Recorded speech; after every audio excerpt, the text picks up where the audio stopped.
Tonight's second place finisher. Plenty of fans here, Brett, and a solid second place finish. Yeah, I got to shout out the Turn 2 Terror Boys over there. They're all a bunch of good guys to hang out with, talk to. I really like them.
Welcome on in, guys. Turn 2 Terribles here. It is January 30th, 2023.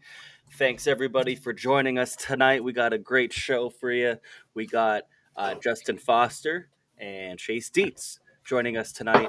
We're going to be picking their brains a little bit, hearing about their story up to this point and what the future holds for those guys. First and foremost, I got to say, go Birds. Wow. How are you guys doing? Doing good, man. I am hyped for tonight. I can't wait. I got to know these guys a little bit this past season, follow their journey a little bit.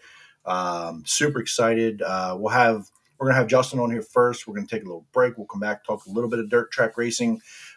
Chase had a tight schedule here with him building his deal, so we're gonna get him on here a little after that. We'll chat a little sprint car racing, and man, I'm excited. We got a lot of. It's that time of the year, man. Like it's almost closer. real. We're getting right? closer. It's almost real. There was racing in Florida, real sprint cars on real dirt. It's almost here. How you doing, Chris? I'm good. Excited to be back. And like you said, can't wait to see real race cars. We'll see them in a expo this week, but soon enough we'll see them on some real dirt. Can't wait. Yeah. Before we bring Justin in, I just want to say thank you for everybody who's tuning in right now, watching us. If you're listening later on Spotify or whatever, thank you very much. Please like, comment, subscribe, share us to your friends. Put your questions in the chat tonight. And just all that engagement stuff helps us out here. Really helps keep the cause going. So thank you guys much. Without further ado, let's bring in Justin Foster. Justin, welcome. What's going on, man? How's it going, guys? Awesome, man. Thanks for joining us, dude. When we started this idea and kind of got going, I was like, man, I got to get Justin on the pod. I got to meet him last year, followed along last year. You got, that badass looking race car and kind of got to know you a little bit. And you were one of the first names on the list, and it's just scheduling and getting you here. So welcome. Thanks for taking time out of your evening. Do this with everybody.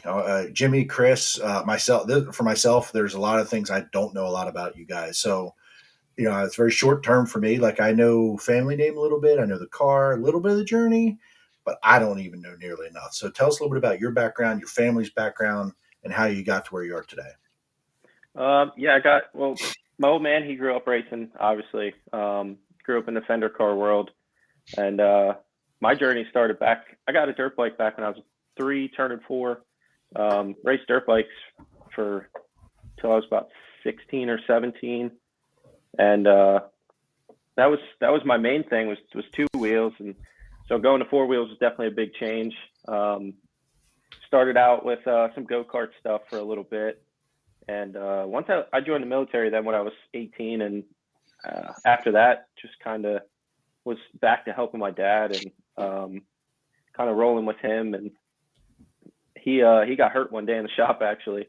I fell off a ladder and he caught me and tore his bicep. And that's actually how I got my first ride in racing. About 2 weeks later, he's like, well, you might as well get in.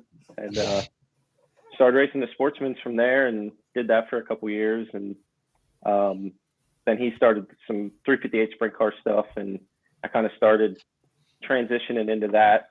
I would say, I don't remember what year that was, 3 years ago. So I think 2020 was my rookie year.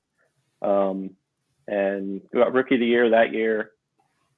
Second year, most improved driver, and clicked off our first win. And had a rough season this year, but we're still grinding, still digging, building some new race cars as we speak, and getting ready for next year. So I knew a little bit about the sportsman deal, and I think that's kind of where, for me, your dad was on the radar a little bit. And I heard your name, but last year and this year, really for the 358 for me is where, you kind of burst on the scene for me, and I noticed hey, this is a contender. This is a guy who can run up front, who can pass cars. It's showing up. So you're not the first 358 guy on here to say 2022 wasn't the shiny year. Yeah. And I think some of the stories kind of connect, right? I know you and Jaden had a night. Yeah. I know that there were some nights where things just didn't go well, right? Whether it was just a dumb luck thing, get caught in something breaks, and we've heard that from at least two other people. I want to say that it just didn't go the way they wanted to, and I think that really attributes to the competition in that division, right? So you guys have to drive hard. Every position matters. You got to go for it, and sometimes you're gonna have somebody in front of you, maybe experience. You run into something. Did you take anything from the year and you go, okay, look, I went through this, learned from it, got better, or is it sort of hey, things just have to turn my way better? Yeah, just kind of try to take everything in this racing world with kind of a grain of salt. You know what I mean? This stuff's so tough every week in and out. So just with this year alone, just basically trying to not get real down in the dumps. This was a terrible year, and there was points that we were loading up to go to the races, and we're all just man, I just hope we qualify tonight, or I just hope we finish tonight. And them kind of nights, they kind of suck. And just trying to keep pushing through, and that's kind of the biggest thing I'd say, and not just wanting to throw the towel in. And I'm sure that's hard, right? Because every time you go to the racetrack, you want to win, and anything short of winning sometimes is frustrating, and especially when I guess it's different than maybe the real world per se, right? A career, you're gonna have a good day, you're gonna have a bad day, but you can continue to progress. When you go to the racetrack, anything short of winning, it can be a bad day. So you leave many times with more bad days than good days, and I'm sure that can wear on not just you as a driver, but family and team. And sometimes when family's involved, that's even magnified. That's even can happen even more, right? Because your dad probably shares the same passion you do. So now you got times two, right, of sharing frustrations, whether it's Justin's fault or not. That can kind of it just explodes, right? And sometimes you're just man, I don't want this to end badly tonight because this is not starting good, let alone ending good. So and I know that there was a lot of torn up parts. In the end of the year, you had I think a fairly plain wing on one side of it. Did you start to get low on parts as the season went on? Was that a challenge for you? Yeah, and even just trying to get parts right now, and then I think all of us in the sprint car world are experiencing in some manner in this off season.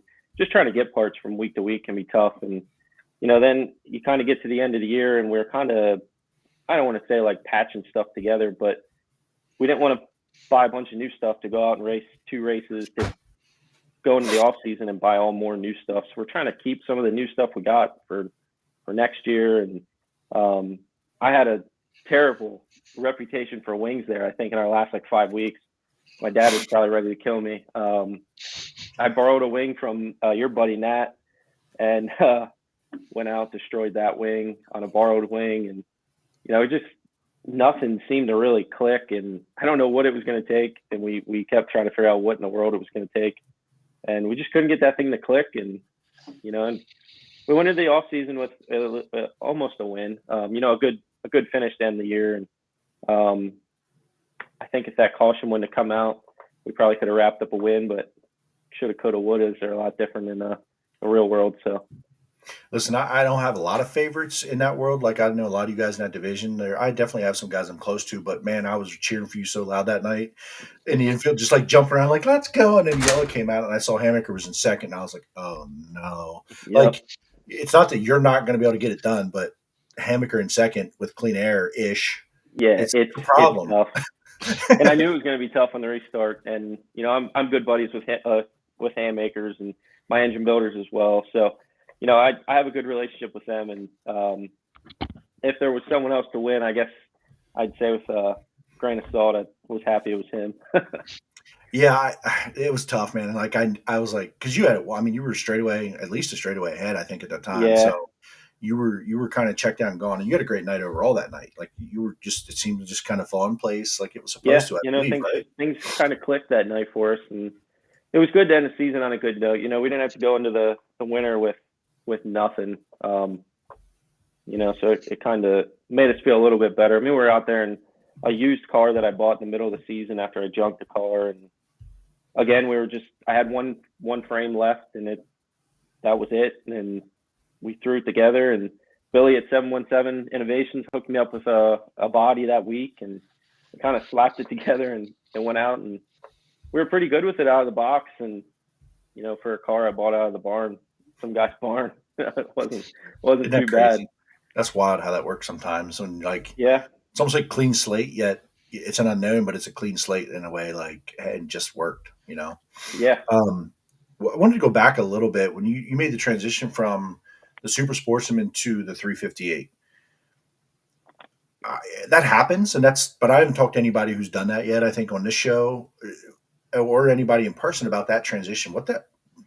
Tell me a little bit about that. The driving, the driving technique, how the cars react differently. That Super Sportsman division is definitely a unique one in Central PA. Since we tend to do things just weird around here, just add that to the list. The idea. Yeah, of Super you got Sportsman. that right. Yeah. So tell me a little bit. Explain a little bit for anybody who might not be from Central PA that might tune into this. What a Super Sportsman is, kind of the idea and design differences between the two. Yeah, they're similar in so many ways to a sprint car, but they're so different as well. They're a 358, but they're a carbureted 358. It's not fuel injected, anything like that. When I raced Super Sportsmen, they had manual steering boxes, so there was no power steering, which nowadays you can run power steering in those cars, which I'm sure is great, especially, I'm kind of a smaller guy, and them manual steerings, they beat you up, especially when you're up hitting the cushion or something. They'll wear you out at the end of the night. And they're a box tube frame on the bottom, lower rails. They don't have round tubing. It's a box tubing. So, I mean, in theory, they're really similar, but they're not. It's a single wing car, one wing on the top, no nose wing. And the wing on top is a little different as well, right? Yeah. So, especially my first time in a 358 was with that big side-by-side offset wing. Mm-hmm. Yeah, the 3x5s.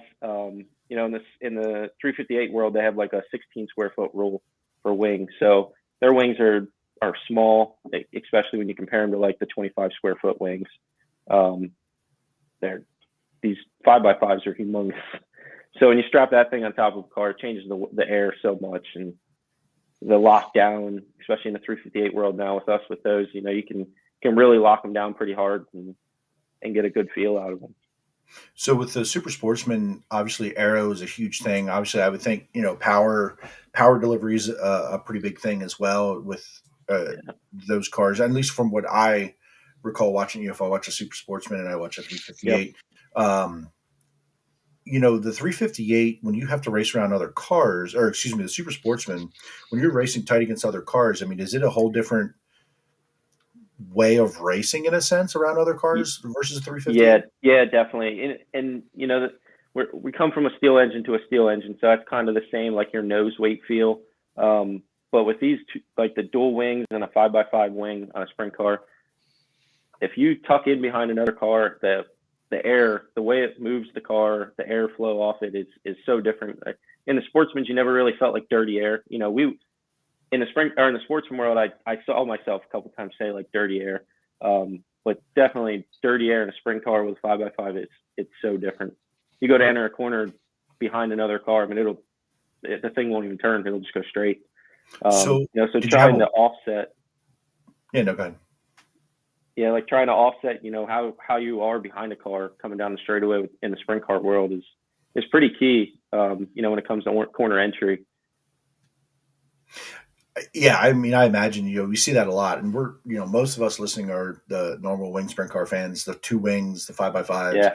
whether that's a 358, a 360, or a 410. So kind of that leads me to, did you have that moment when you jumped into 358 the first time you went sailed in there behind a car? Did you have, I mean, you probably still have those moments at times, but did you have that one moment where you're like, holy shit, this thing almost flipped over? Like, did you have that moment?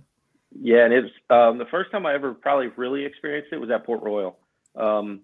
I did I want to say it was probably my third race in the sprint car. We went up to a 360 show at Port, and so it was my first time with a true 5x5 on, and that was actually a dished 5x5, and it was so different especially coming from a sportsman to two races and a 358 with this crazy goofy wing that it just sat on the left front anywhere you were on the racetrack. And then I strapped that thing on, and I'm like, this is just, everything was so different. And first time at Port as well, so it was insane.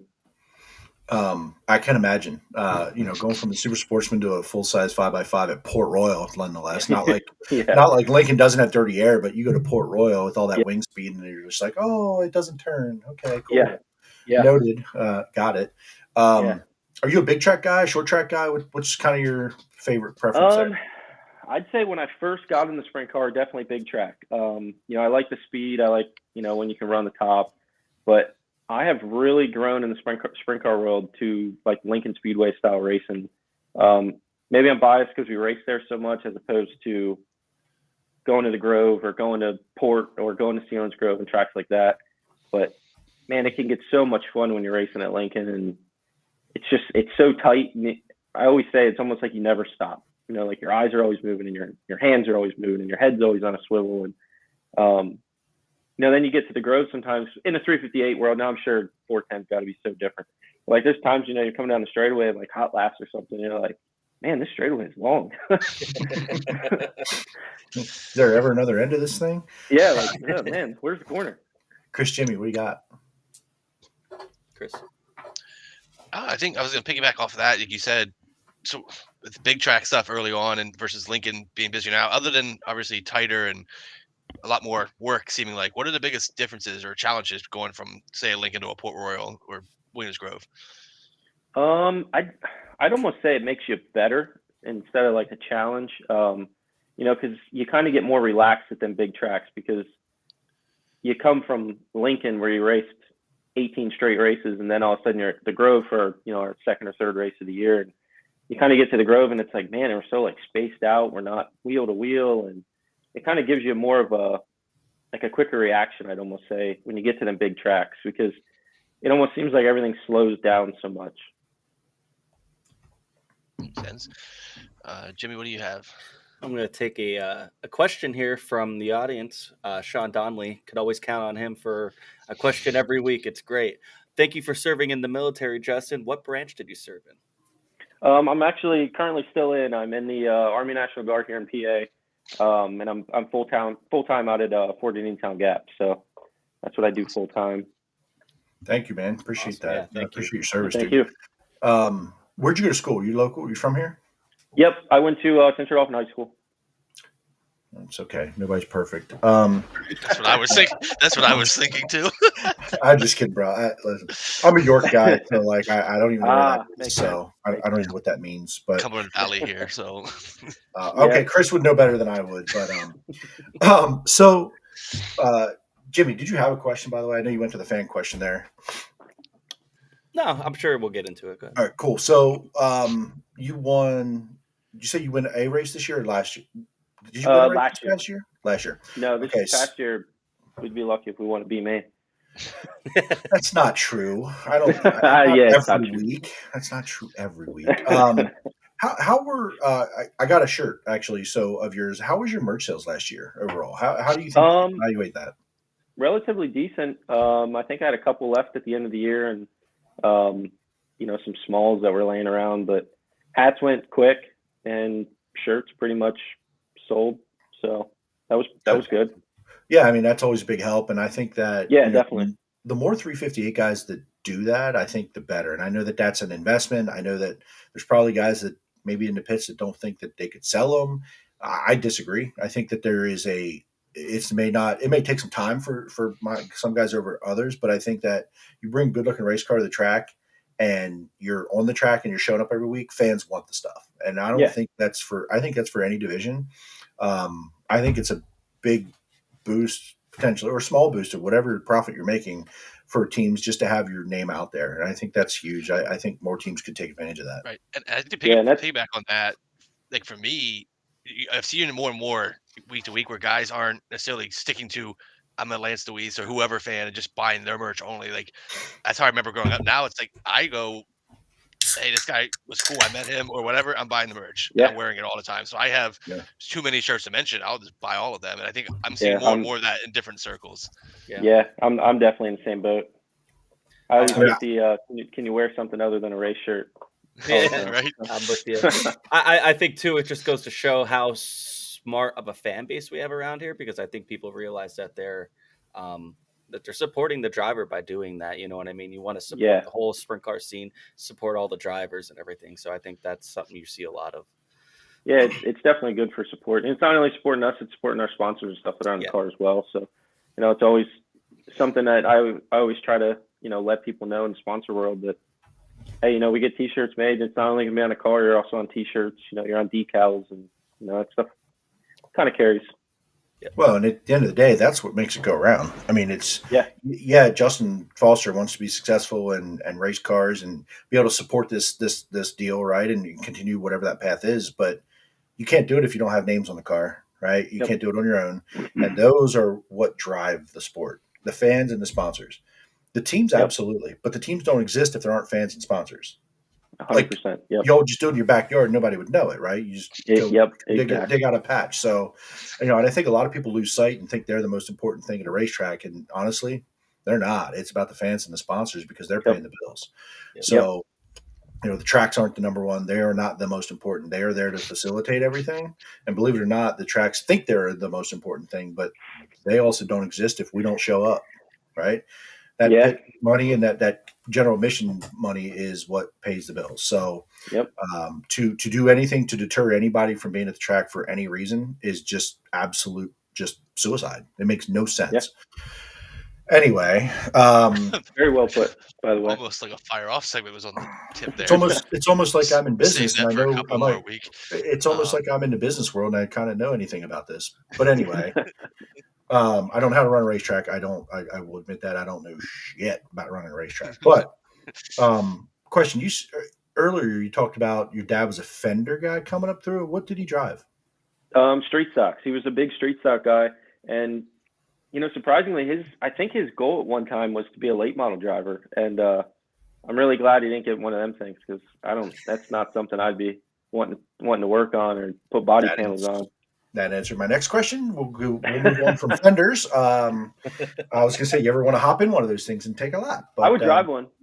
I would drive one. One time, he said was work on it. I want to fix it. The working on it part, man. I have a good buddy of mine, Chad Smith, and he's got a late model and went from the sportsman world to late models. And I looked at it one time and I was like, there are way too many adjustments on this thing, way too many Zeus buttons and body panels. It's funny. We were just having a conversation in a Discord chat about late models, and you listen to a late model broadcast, right? And they introduce drivers. So like when you come out on track, then Justin Foster from Central Dauphin High School, and sponsored blah blah blah, and he's out here, right? They don't mention anything else. And late model world, it's Justin Foster in a Longhorn, and they don't say anything else. The only thing that matters is the chassis, like. And then they cover up all the back and the suspension like there's some sort of secret nobody's ever heard of before. Like, get over yourselves. Anyway, the late model world is a wild one for sure. I just don't know how innovative that stuff is that people don't know about in 2023. Maybe I'm just not a late model guy to be able to answer that question. But I always say it's like NASCAR dirt. That's what I always say they are. Makes a lot of sense. Are way above and way. They make our stuff look antique, 100%. It's simple, right? Even as complicated and finicky as they are. So new tire coming out this year. So have you? First of all, I don't even know. Are they out yet? Can you get one? It doesn't sound like they're out yet. I know that I was at Miller's picking some parts up not too long ago, and it looks like they might have it for the first. I don't know if I'm supposed to. they might have them sometime early in the season. They might have Nice Someday. And so I think they're coming. They're a little bit different from what I've read. I haven't put a checked actually what they are in person, but from what I read, it kind of seems like they're kind of similar to like the spec tire, a little bit harder, which I don't know if that's really going to be a bad thing. I think kind of the bad thing is just adding to what we already have, and I don't know if that's a bad thing. You know what I mean? I might just be speaking hypothetically, but.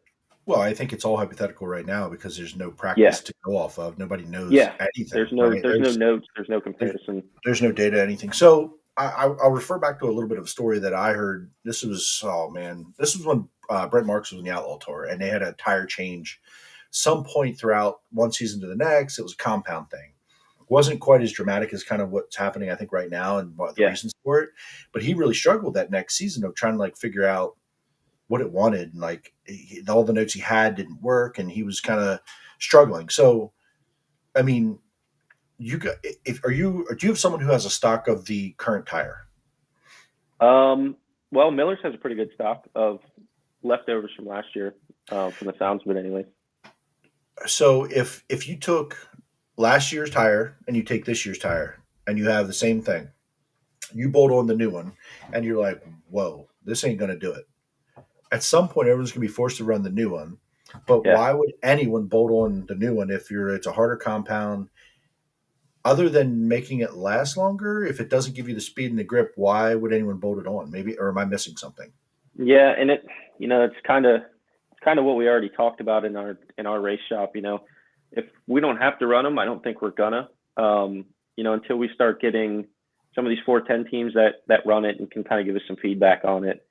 They race 5 times to R1. So if we can kind of carry some of their notes in ours and then 1 week finally try it, instead of, hey, we start third tonight, let's strap this tire on that we have no that we notes don't on know. and see what it does. It's kind of, you don't want to really make a huge change like that if you don't really need to. If things are working. I mean, if you're struggling, then we start throwing the kitchen sink at it. And maybe that'll be when it comes. Maybe we start having a bad week and it's like, nah. Well, let's try it. I mean, it just, to me, my brain went to harder compound doesn't mean speed. Could it work on a certain kind of track? Yeah, but do you have that often? Central PA, we're not known for dry slick very often. So I don't know. I just don't see that it being a thing where they can't eliminate the old tire because people need tires. Right, so they can't just say you're out and waste that money. But I don't see any reason why someone would just bolt this thing on and go, well, this is going to go better. I don't, especially if you don't know. Even if you went out there in a hot lap session, how do we know the data on getting that thing hot, taking it off, and then what happens if you race it a month later? Is it any good? Is it junk? Right? Who knows? So with all the unknowns there, and at some point it's going to be if the data comes out and says, hey, this new tire is not performing the same way the old one did, it's going to be who has more of the old tires the longest. Yeah. I mean, that's a straight up performance. I think in the 358 world, we're not really going to see a rule. At least I don't think we're going to see a rule for the 358 teams to have to run it. But I wouldn't be surprised if the 410 world gets into, you guys have to try it first and then make the change from there. So you see the 410 world, they could institute and say, hey, you got to run this now? I wouldn't be surprised if that were to happen. So comment here, Sean Keene. This is Kyle Keene's dad, by the way. Yep. My understanding on the Hoosier tires, the 410s have 4 weeks, then on to the new tire. 358s will have to go to the new tire and are not allowed to run the H15 at some point. That's kind of what you're saying there. That's kind of what I have heard in the the rumor mill. The rumors are never the truth, but that's pretty much what I've kind of heard. That the 410s we're going to switch to it, and then it's going to kind of be a trickle down effect into the us smaller guys after that.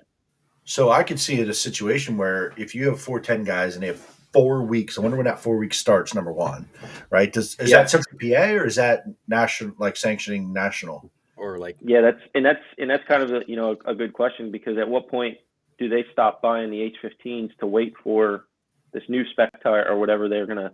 I forget what they're calling that tire, to be honest. At what point do they stop buying tires at H15s? Because what if they don't use them, and then what do they do with them? It sounds easy to we'll sell it to the 358 guy, but That's where my brain went. Like, hey, you guys got good tires all season if you don't have to race the. Yeah. Depending on what the performance is. I mean, who knows? Maybe that comes out and this thing is awesome, but it might be great. My common sense button went, that don't make sense. Like, No, I would think with the 410 teams, I guess the World of Outlaws would have to play a hand in that, because whatever they dictate their rule being for season opener, they're coming in March. That's so they're our here. opening week for. I was gonna say next week. Next week, Yeah. really. So I mean, 4 weeks is fine and dandy, but the World of Outlaws will be here, and if they're mandating it, you have to run it, at least for those World of Outlaw shows. And there's 4 of them in March, so that's interesting. Extra spice. It'll definitely be interesting. So, moving on to a different topic, have you thought about 410 racing at any point? I know last year doesn't say, hey, let's go 410 racing. I get that. Right. Understood. But is that something that you have like kind of like a timeline of like, hey, I'd like to progress to get to? Yeah, and I think at one point my dad and I were definitely on boat to by probably about this time in our racing to be in 410 world, but everything is just keeps going up in cost. And our 358s, I don't want to say they're affordable, because realistically they're not. And we're maintaining 2 motors and stuff like that now, and it's when you go to the 410 world, you have to maintain your program even more than you already maintain a 358 program. And I always try to put the analogy that when you race 410, like you're racing against guys that are doing this for a living. So if I'm working all week and I can race Friday, Saturday, well, they just raced on Tuesday in California, and then on Wednesday they were in Texas, and then they raced 5 times by the time I got to my one race for the week. And it kind of makes that tough when you're racing against caliper guys. And I fully respect them guys that can do it. Danny Dietrich, I saw his good. I'm a big Danny Dietrich fan, and I saw his schedule for this year, and I'm just like, I sent it to my dad right away, and I'm like, how do the 410 guys around here compete with someone that can race this many times? And it just makes it super tough. Like I said, when you're kind of racing at a 5-to-1 caliper, that guy's so fresh where you're like, well, let's go see if I can knock the dust off from last week. Yeah. Just makes it super tough. And then it rains one night, you get one night a week, or something crazy. Yeah. Because I think there was a time where at Babs had 7 410 shows scheduled, and they got, one in by July. They got, and that was a makeup from, they didn't have a race at a 410 until July. And it's like, not that we're knocking the dust off, but who knows with weather and how things could go. I mean, it is Pennsylvania. So I think it's interesting, like Justin makes that point, because we've been hearing that a lot, the last few weeks. And Jordan Givlis said the same thing, where he jumps in, and if you have one bad night, you learn nothing, and it sets you back, or you break a motor and you're out for a month. And now you're so far behind your learning curve. It really kind of sets you back more than like we would realize from the outside. So with that, so what's your schedule this year looking like? Pretty similar to last year. We're going to do the full Lincoln Speedway, the full Grove schedule, and then the full summer series as well. And we'll probably put a couple 360 shows in there, kind of dependent on, and we always say, we kind of depended on how our season's going. If we raced Friday, Saturday the week before, and we had a 15th and a 15th, well, we probably shouldn't go to the port on Friday the next week or Thursday the next week and, go race the 360s. Let's just save it for Friday and Saturday. And,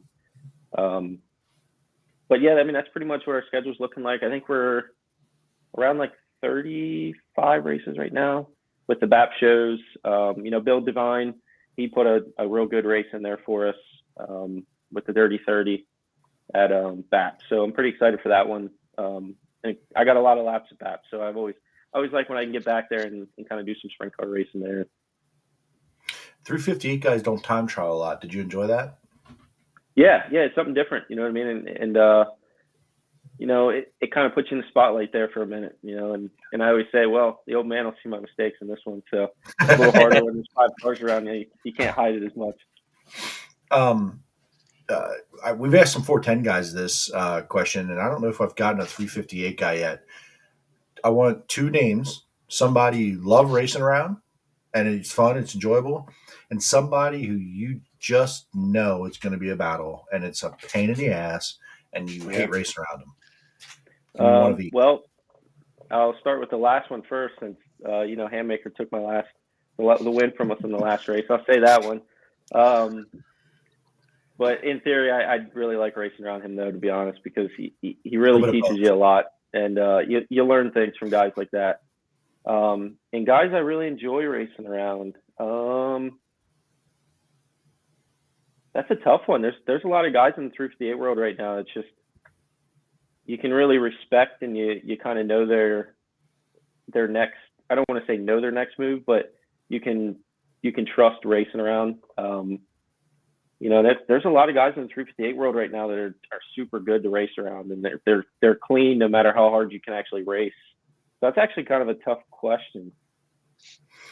I think watching this past year, a guy like Steve Owings, Cody Hartlaub, like a Jeff Rohrball, aggressive but kind of predictable. You kind of know what he's going to do. You look up front, those kind of guys, even like you said, Hammaker, Cody Fletcher. I think that consistent. It's somebody it's not so unpredictable that you just don't know what's going to happen, which is when bad things can happen. So I agree with you in that division, probably more than even the 410s. There's more of those guys stacked in that top 10 every week that are that way. And you get that outlier here and there. And I think even there's some young guys in that division, yourself included, because you don't have tons of experience, that are just going to get better and better. And I think that division, man, like 305s are super competitive because it's just the racing's close and everybody's the same, similar speeds. But like 358s, man, you guys have speed. And it's this tight racing. To me, it's one of the better shows of the weekend, and I look forward to it because if you have enough track left, you guys put on a hell of a show. Yeah, and it's kind of piggyback off what you're saying there. Like the 358s for us, like when we show up, I want to say probably like my rookie year. I don't want to say I felt like confident enough that we were going to do good, and now I'm not. Like it's definitely not like that. But there's so many more contenders in the last year and a half, 2 years that have come around, and it's kind of taken us from like a 20 car field of, well, this guy, you can do this, and this guy, you can do that, to now it's just, man, some of these, you get these young kids out there, like, Cameron Smith and, Jaden, like you said earlier, and these young kids that are coming out, man, they're rippers, and it's really grown our division, to be honest, and it's made it extremely tough.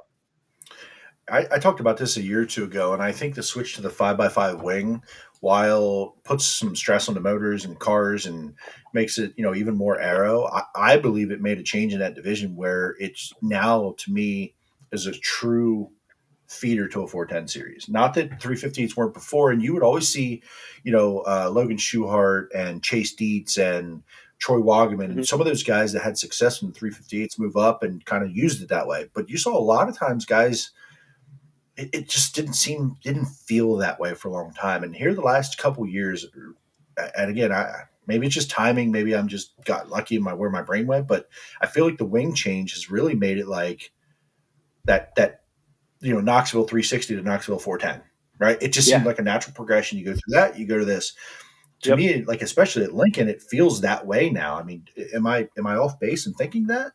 No, I agree with you 100%. And, I only got to race with the crazy wing that last year when my dad knew that I was going to start to take over the following year. I think I finished the last 4 races, one being the 360 show and then 3 358 shows, because there's one at Lincoln, one at the Grove, and then one at Baps. It was a good chance for me to jump in and kind of, hey, here's 3 tracks.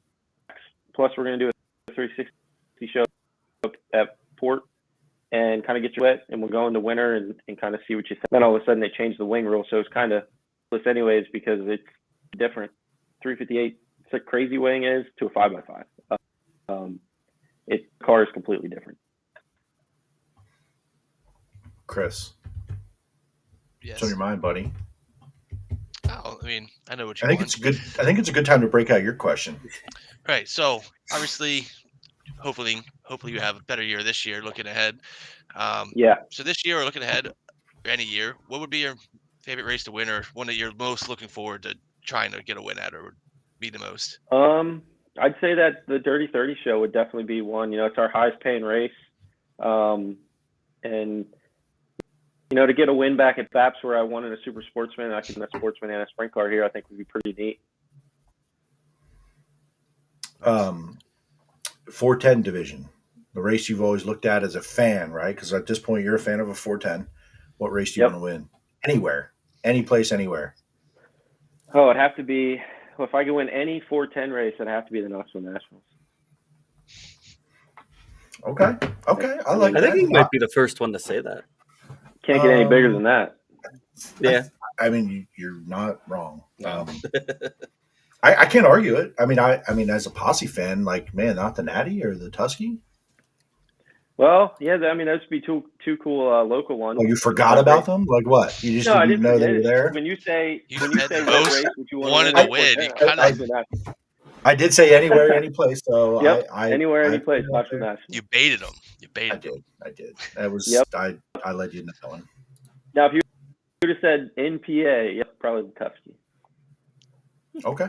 Cool. You like Port over Williams Grove? Not to compare the two because they're wildly different, but big track wise, Port Williams Grove. Port's a lot of fun, especially when you can get your car rolling around there pretty good. I don't really have a lot of laps there per se, so I'd probably say the Grove just because of laps that I have there. And hopefully Justin will give us more 358 races if I say the Grove. Hey, guys. I think I'd love it. I mean, I know they have the wing divisions, and I know that Saturday nights, Lincoln Speedway, it's like kind of like the 358 home in a sense. But I would love for there to be more 358.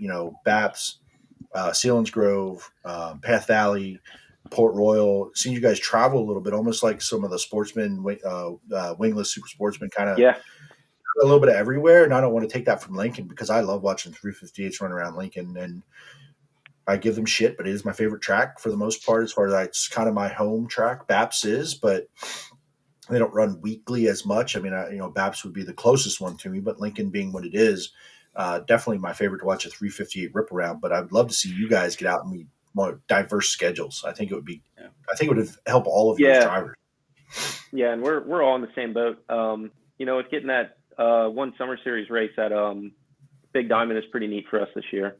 Again, gets us kind of out to something different and can show off the division a little bit. And, hopefully we get a good car count. That's kind of always I don't want to say a struggle, but that's kind of, I think, what hurts us at BAPS. And I wish we got more races at BAPS, but there's multiple times we've had BAPS races and, we have 12 or 13 cars. And I can definitely see from a owner standpoint of a track that it makes it tough to, hey, we scheduled you twice and we got 30 cars combined. And so why would I schedule you 3, 4, 5 times?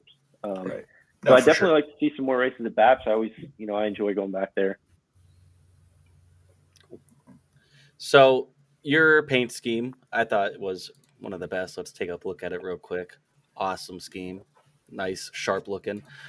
Plans for 2023 paint scheme? Same, different? It's going to be different. We're trying to change our look. You don't have to give me spoilers if you're not ready.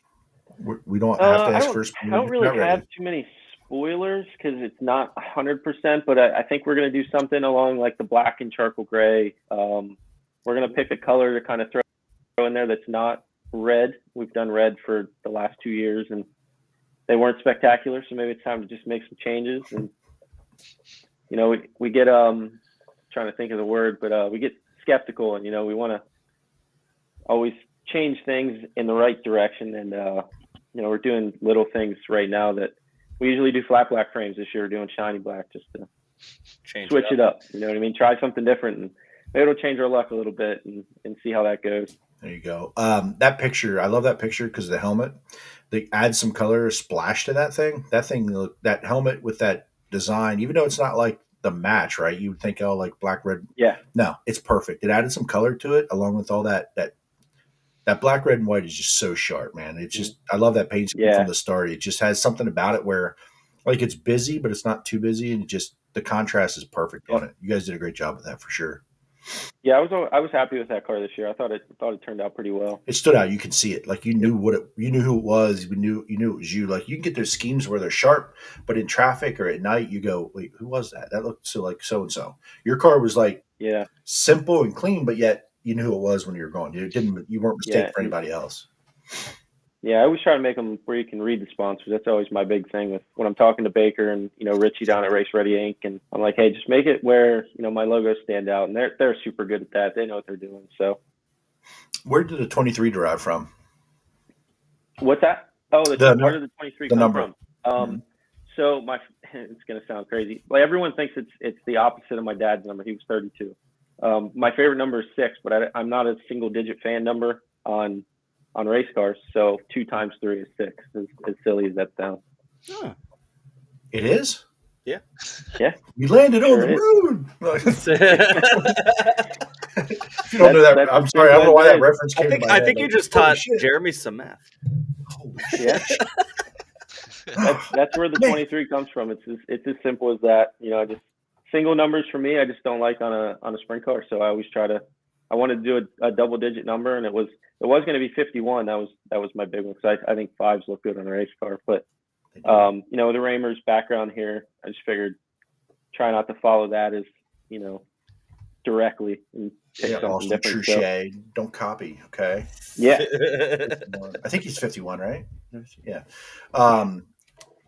So probably my last question. I don't know. I always end up never his last. It never is. When he says it's his last question, it's not the last question. It's probably not. But now, as I said that, I completely forgot what I was going to say. So thank you so much. Oh, driving style. Do you put yourself in sort of a kind of a category of driving style? I mean, if you had your preference and the bottom and the top were equal, where do you want to run? I know you already said about ripping the lip and it's fun, but yeah, I want to run the top. You want to run the top? Yeah, top's where I'd rather be. Rip the top. That's it. So saw you at the track a lot this past year. You seem to always have a pretty good crew helping you out. Who helps you out on the team each week, whether it's at the shop or at the track? Yeah, so my shop helps me, Dad, Tom, and then I got Ryan and Jeff, who they're taking some time off racing this year. They got a lot of family stuff going on, and they're always camping and doing some stuff. So they're gonna, Ryan's getting older. He'll be driving this year too. So, they're gonna spend some time with family and enjoy that. And I appreciate all their help that I've gotten from them over the years. And Tom's my crew chief. And he's great help at the shop and, at the shop 2 times a week. And then it's me and Dad other than that. And so it's me and Dad. And then when I get to the track, it'll be me, Dad, Tom, Jeff, Ryan, who won't be there this year, like I said, and Chris. That's kind of been our duo there for a while, and it works. We know what their job is. They know what to do and kind of help make things smooth. How hectic it can get at the track. So yeah. So you said Ryan. Once I start tearing something up. Yeah, exactly right. I'm sure that makes it easy on everybody. Yeah. You said Ryan's getting older, but he's going to drive. So you mean like he's a kid getting older, driving age, or some old guy? Yeah, he'll be getting into the driving age. Ryan, who is it? Ryan, he'll be in driving.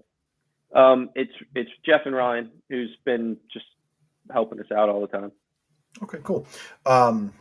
Sponsors. Thanks, some sponsors. We'll get you out of here. You spent almost an hour with us. I appreciate it, man. Yeah, thanks, definitely. Sponsors from last year, new ones this year. Yeah, so we got a bunch coming from last year. Morgan's Paving's going to be back, who's been with me since my Sportsman days. I actually bought my first Sportsman from him and Chad Smith. That's how that sponsorship started. I got Sassy Salon, who's been with me since Sportsman's, even with my dad. Sherry Anderson's Remax team is going to be back with us, which has been an awesome sponsor. My best friend's mom and her dad, or his mom and dad, are both realtors here for Remax, and they're great people. Steve Junkin's Tattoo is going to be back. Kennard's Lounge, he's always a fun time.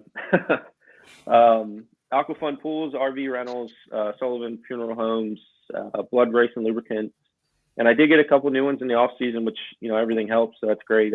Charles Flower Garden. So Valentine's Day is coming up. Make sure you get your flowers. And flower theme race car. HVAC. So I picked up a couple new ones, which is great. That's awesome. You know, everything helps in this racing world, so it's never too small. No doubt, man. Hey, thank you so much. I want to. Sorry. Go ahead, Jim. Yeah, I want no, go ahead. I want to read one comment real quick from Kyle Keene. Justin was one of the nicest dudes at the track. Just straight up a good guy. Fun racing with him. Do you want to rethink your nominee for who you love Yeah, racing hey, against? maybe Kyle. Maybe Kyle's my guy I like to race around. No, Kyle's a good dude as well. I really do enjoy racing around him. He's, you know, one of them clean, aggressive guys that you can race around, be aggressive, and you're not going to get mollywopped or flipped into the fence in the next corner. And you might. You know, it's a new year. Yeah. Maybe 2023 is that year. We'll find out. It's a new year. We've told everybody this, man. Hey, Victory Lane, you win a race, come back here on a Monday. Let's talk about it. Absolutely. Let's shout out how the night went and evaluate it and get you back on here. All right. Yeah. Well, hopefully I got some Mondays with you this year. Sure. Yeah, When I you get like merch, let us know. We'll Yes. I'll buy some merch. We'll Hell do. yeah. We'll promote that. We're working merch. on Chris- a t-shirt now. So Great. That's what I like to hear. Hell yeah, dude. Good luck in 2023. Look forward to seeing you at the racetrack, and we'll get you back on here. hey, thanks guys. I appreciate it. Thanks, Justin. Take care, buddy. Justin. That was a fun interview there with Justin and Foster right there. Just Learned a pretty ton. good dude. Learned a lot there. And Yeah. this is every single time we talk to these guys. I know I say it every time, but it truly is. I learn a little something every single time. It's awesome. It's true, and I met Justin earlier in the season and got to talk to him a little bit, and you know, just getting to know these guys, and you know, he turned and later in the season. We didn't get to talk about this story, which is fine, but he actually jumped in Nat Tucky's car at a practice session at Babs to help Nat kind of shake down his deal, kind of figure out what's been going on with his deal. So, you know, I worked with Nat Tucky at Bob Ruth Ford and got to know Justin. So it was kind of a good match. Justin has some experience and really helped Nat figure some things out that he was struggling with. So just a good dude, good family from you know, everything I know, and kind of got to know that tonight. So that was fun for sure. It's cool. So we're going to take a quick couple-minute break, right? And we'll be back. We're going to just talk a little bit. Some stuff that we haven't really been able to talk about because we've been talking to all these drivers. So we'll be talking a little bit about some stuff coming up. And then around 9:30 or so, Chase Dietz should be joining us. So please stick around. We'll be right back in a few moments.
All right, guys, welcome back.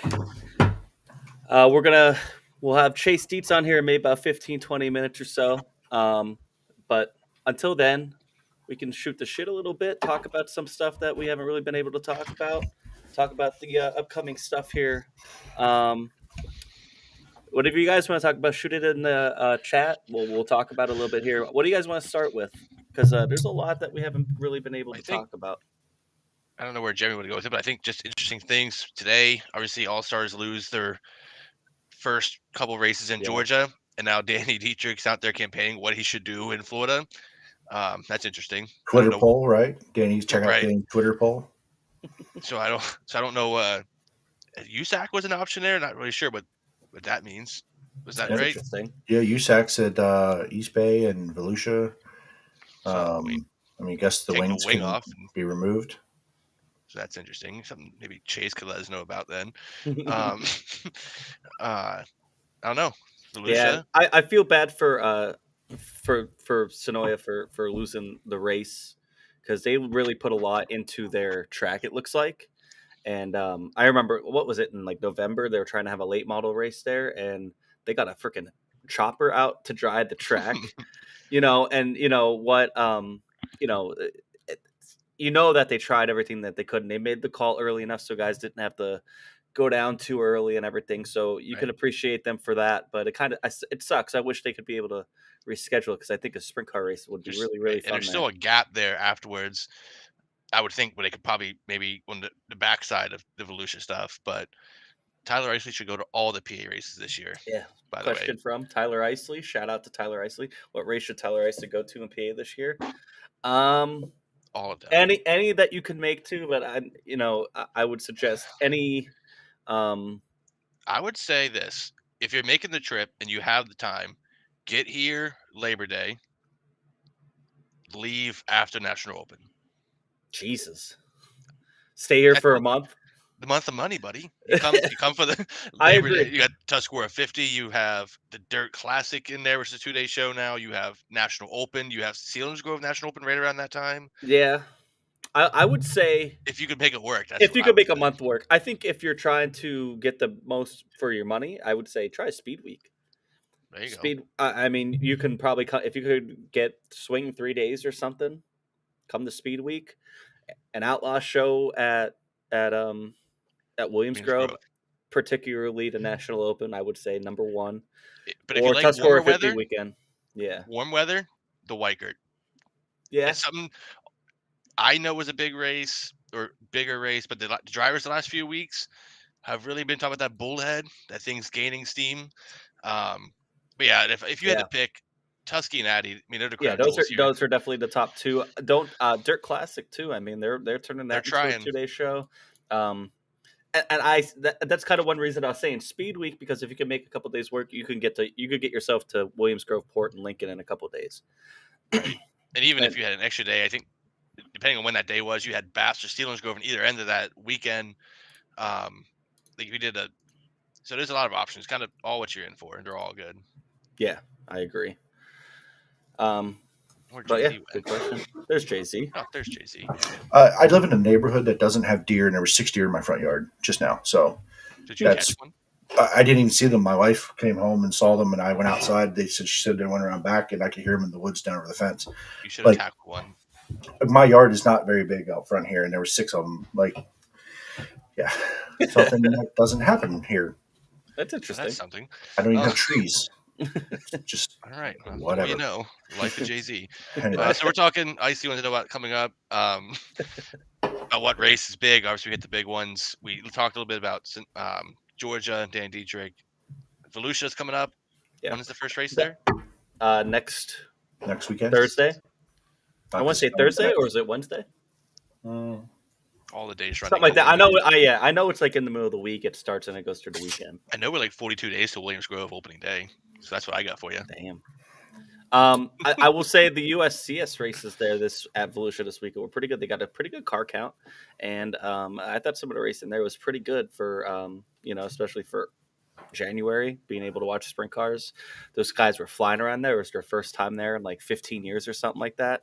So guests on the show last week, Devin Borden was there, and he looked badass fast and had some bad luck. Anthony Macri was out there. Pretty much him and Stenhouse were like glued to the hip. They were battling all weekend, both nights, for like third, fourth place. And a lot of other guys that you haven't really heard of. So it was. I thought I enjoyed watching it. It was a good time, and I got to give them some credit. They got the shows in. They moved the shows at a nice pace, and they got the shows in. They were all done by like 9:30. So that's tracks should take note, because when they go to Volusia here in another week here, and they have 185 modifieds on top of 70 sprint cars, get ready not to go to bed till 1 o'clock in the morning. Yeah, those races were fun. It was fun to. I wasn't sure what I thought about 360s running around Volusia. I know how the 410s can be and how racy it would be, but Ryan Timms just kind of laid it on him that first night, but he still had to make some. He still had to make some moves in lap traffic, and he had to earn it. I mean, he certainly didn't.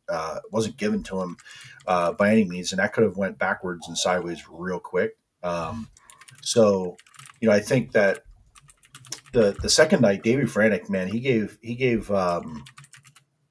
Tyler Clem all he could handle there at the end. I think Tyler Clem was obviously a faster car, clean air or not. I mean, but Franek threw everything out of there for there's a restart. So he certainly, put the effort forward, and I think it was a good showing by a lot of our PA guys. I think Josh Weller made some noise. I think, he gained some fans and some intrigue as to like, hey, who is this guy?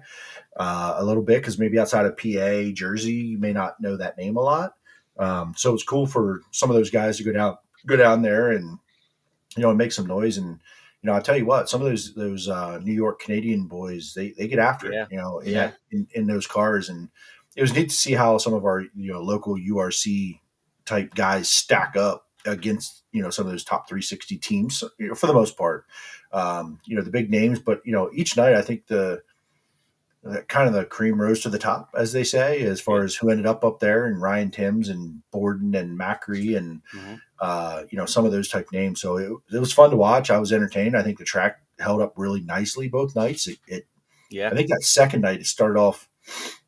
I know that it took a little bit for it to come in, but when it did, man, they were just ripping around that place. So, for a 360 to be running in the times that they were running was low 14s. super impressive. Yeah, just flying for a 360. So, if you're not a guy who doesn't have a hitter of a 360, man, you were probably in trouble for sure. The way that track was prepped and ready to go. So it looks like Chase is actually a little bit early, so we're going to get to him here in just a minute. But I did want to talk. Did you guys watch the Classic in Australia? Did you guys get a chance to watch that? I saw the highlight. Not really. I saw the highlight of the last lap pass on Sheldon there. I'm sure Jim Bell was happy, but so that is such a cool event, man. Like, it's the Knoxville Nationals of Australian sprint car racing. All the biggest names are there. It was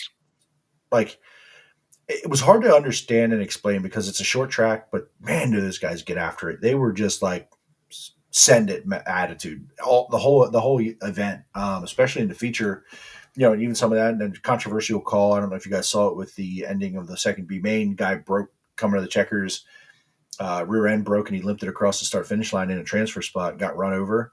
Because he caused the wreck, he got disqualified out of the transfer spot.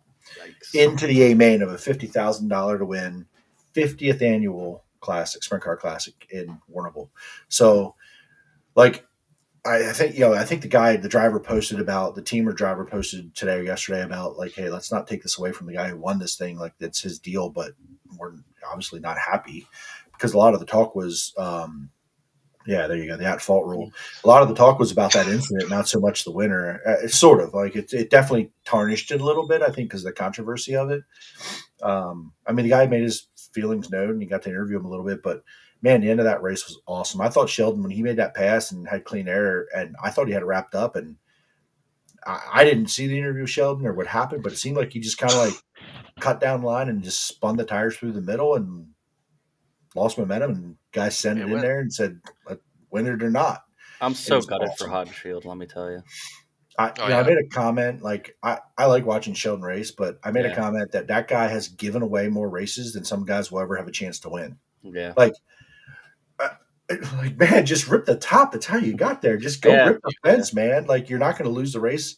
That guy was not going to pass him on the bottom. He was not going to come back around him on the bottom. No way, no how. He was going to have to run him down and slide the hell out of him to make it win. If anybody wants to see Jimmy's real opinion, go back to like episode 7 or 8, and you'll hear it. I think that was one of our first fire off segments. Yeah, Might have been. the good old days. The good old days.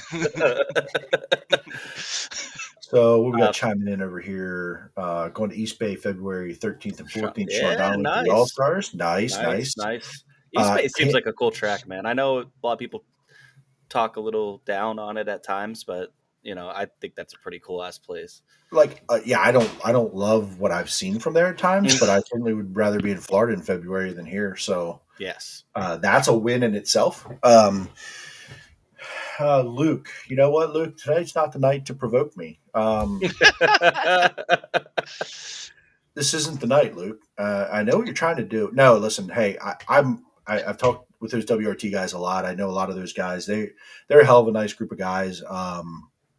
Honestly, I think it's the best thing for Lincoln Speedway. If I'm being honest with you, I think it's the best thing Lincoln Speedway could have done because it's some continuity between all of our tracks around here. I have my own thoughts on the whole idea of not the people, but the idea that WR Speedworks is a thing in Central PA. I understand it, but it's just so unique in Central PA, and in the position that I'm in, got to know a little bit. I get it. I do. And I support WRT. I think that that's a hell of a good group of guys, and got to meet a lot of those guys last year, and friends with friends, acquaintances, friendly with some. I know Jason Gasly pretty well. Got to meet a lot of the other guys on the roster there, and they've all been welcoming to me, and hopefully I'm respectful to them, and they are to me as far as a freelance guy who's just kind of learning, and hell of a talented group of people. So, Luke, to answer your question, I think it's the best thing Lincoln Speedway could have done in the position they were in. I think that the WRT guys know what to expect. The expectations are set, and they know what they're getting. And I think Lincoln Speedway will have what's the right word? I think Lincoln will end up with more consistency. Is probably the right word to say what you're going to get each week, knowing you're going to have people there, knowing who those people are, and expectations. So hopefully that answers your question, Luke. Yeah. Moving on. Real quick, we didn't get your opinion on it. Isley was asking, what if he's going to come out to PA? What race should it be?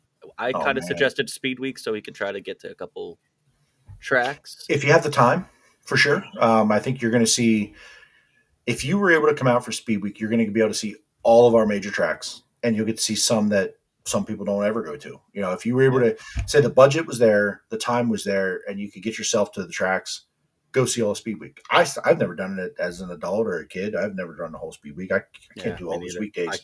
But over the years, like 4. Yeah. Over the years, I've picked away. I've been to every track that we run at, but over the years, it's just picking and choosing. But yeah, I mean, Speed Week between weekend 1 and weekend 2, and even if you round it around a Friday and a Monday, you're going to get to see a good portion of Central PA. So if you're going to see the variety, and you have the time and the money and the travel, do Speed Week. If you're coming up here for a weekend and you want to do a weekend,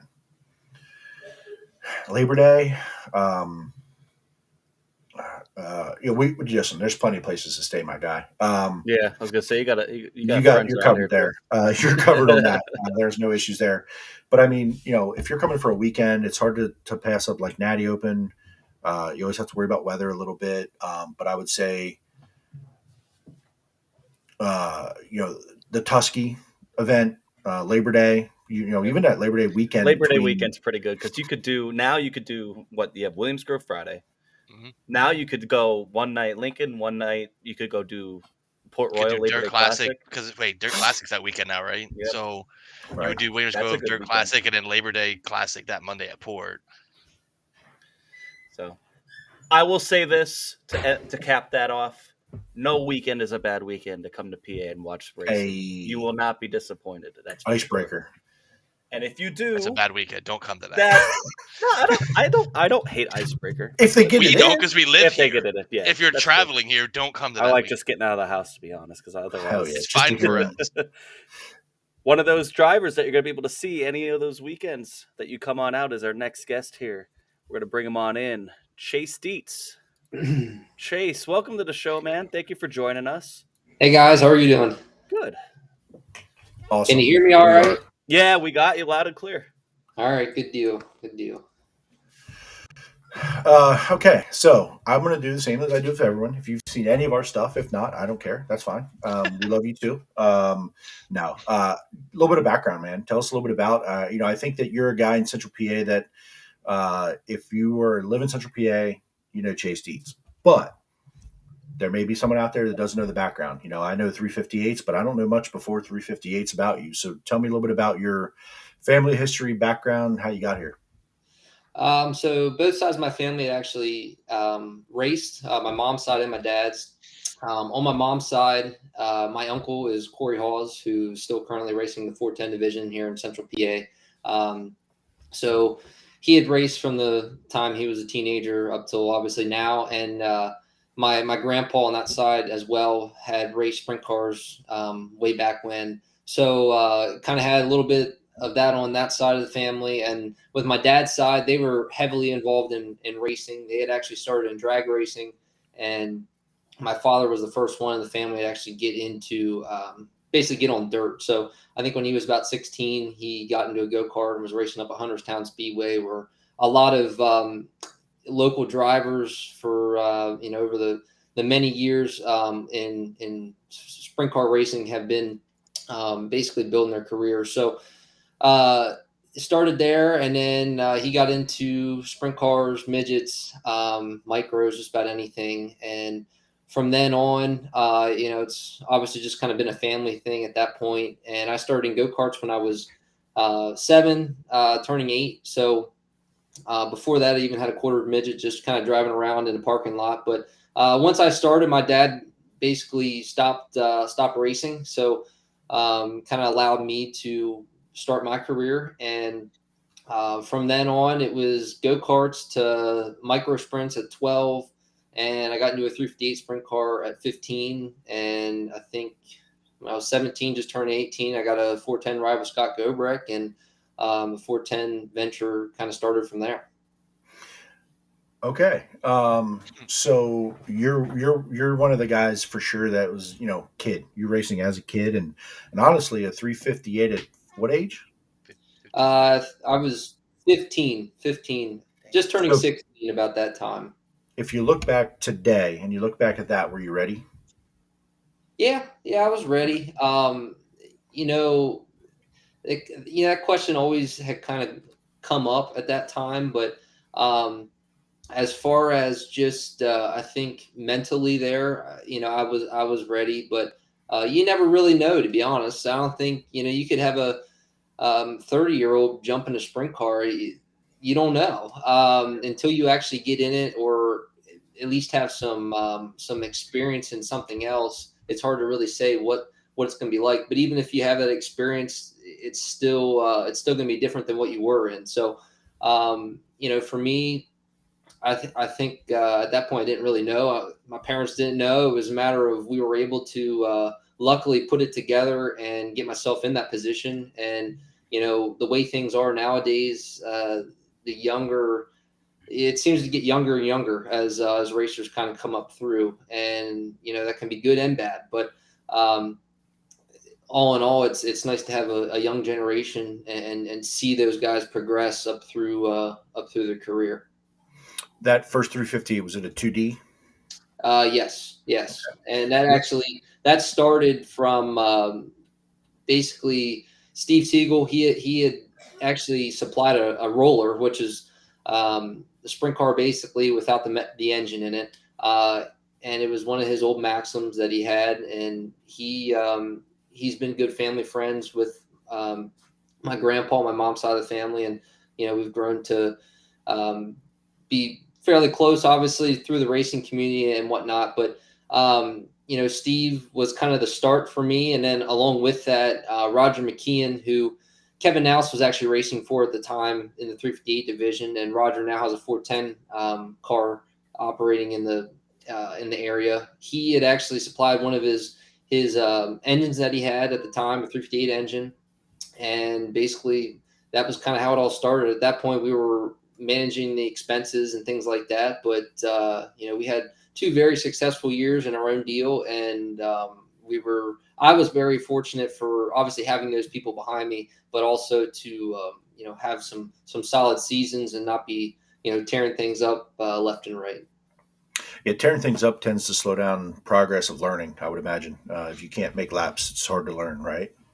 Yeah, absolutely. And I mean, it's from the time I was in go-karts, people might have thought we had money behind us at times, but we didn't necessarily have that. It was, my first year or so, we were showing up with the go-kart in the back of the truck, and, we go and run. I think my very first season we went through, actually, I was just telling someone this yesterday. I went through 24 wheels my first season of go-karts, and we didn't even run a full year. So, Wow.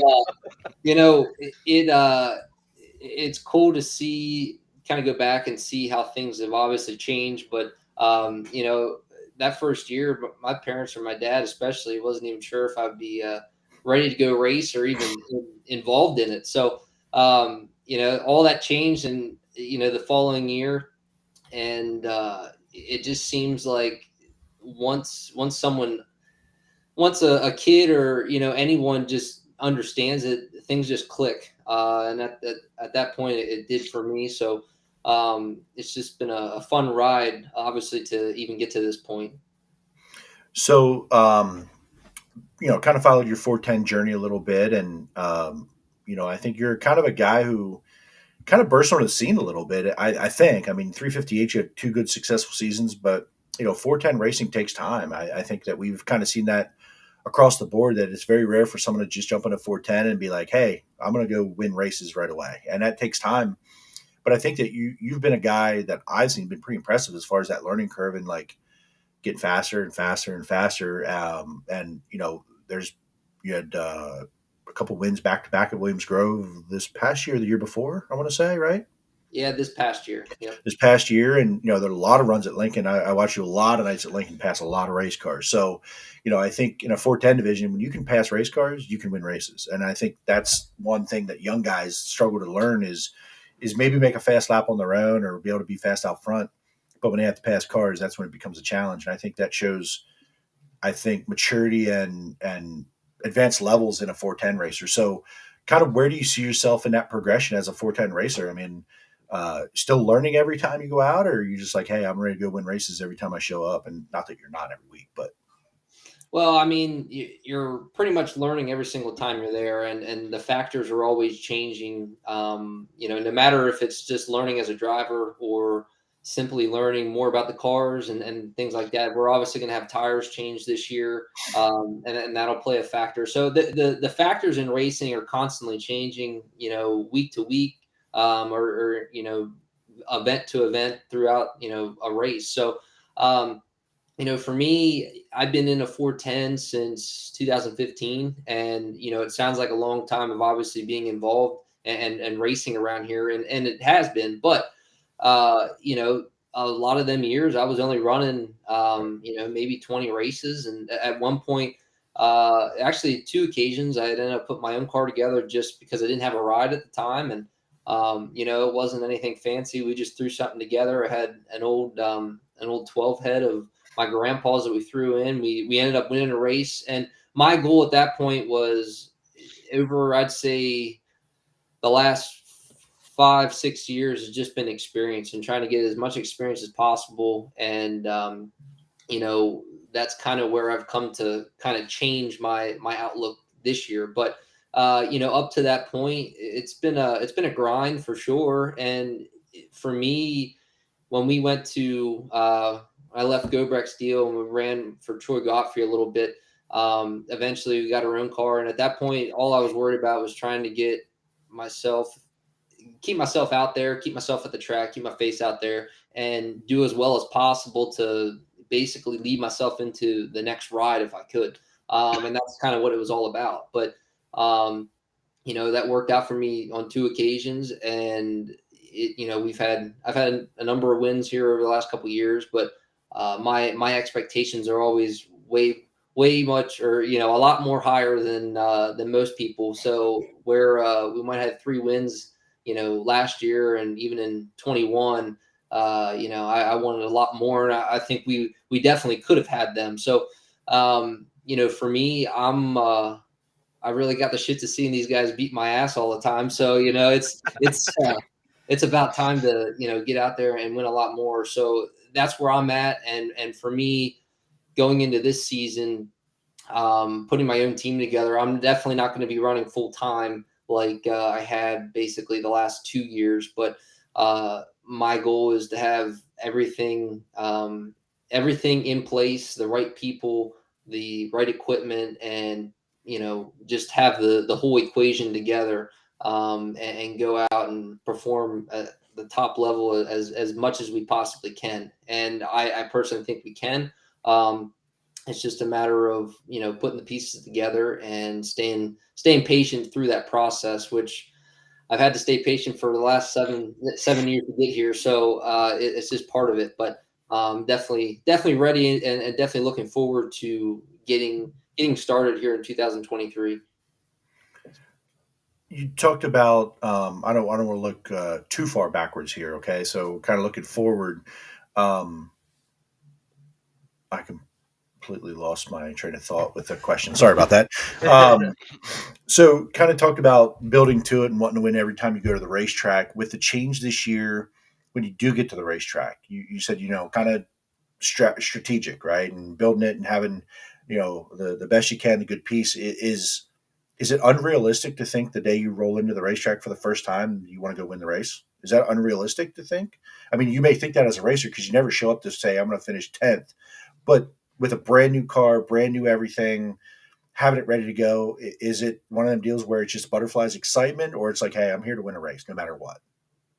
I'll be honest, that's kind of up to the person. I think that comes down to the mentality aspect. And for me, I'd say I'm ready to go, ready to win as soon as I get there. Which I think if you're not, then really shouldn't be there at that point. But for me, hell, all I've been doing is daydreaming about getting to the first race and going out and basically trying to put in victory lane. So that's what runs through my mind. And if you don't have that outlook and that mentality, another guy's going to. So it's just you kind of, for as long as I've been doing it, that excitement will be there. I think the first couple races, but it definitely won't be as much as my first year. It's just a matter of kind of getting in the swing of things, and once you get through hot laps, then it's game on. But it's more so once you're starting that first heat race with only 8 cars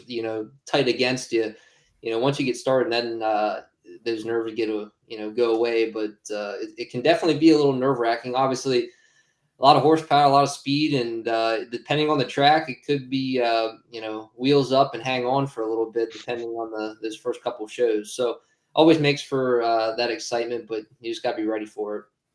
So one of the questions from the fan here, will you be racing Icebreaker? And Taylor actually responded with no, mid-April. So can confirm that. And secondly, if it is mid-April, will you go to the racetrack and watch before you get to the racetrack?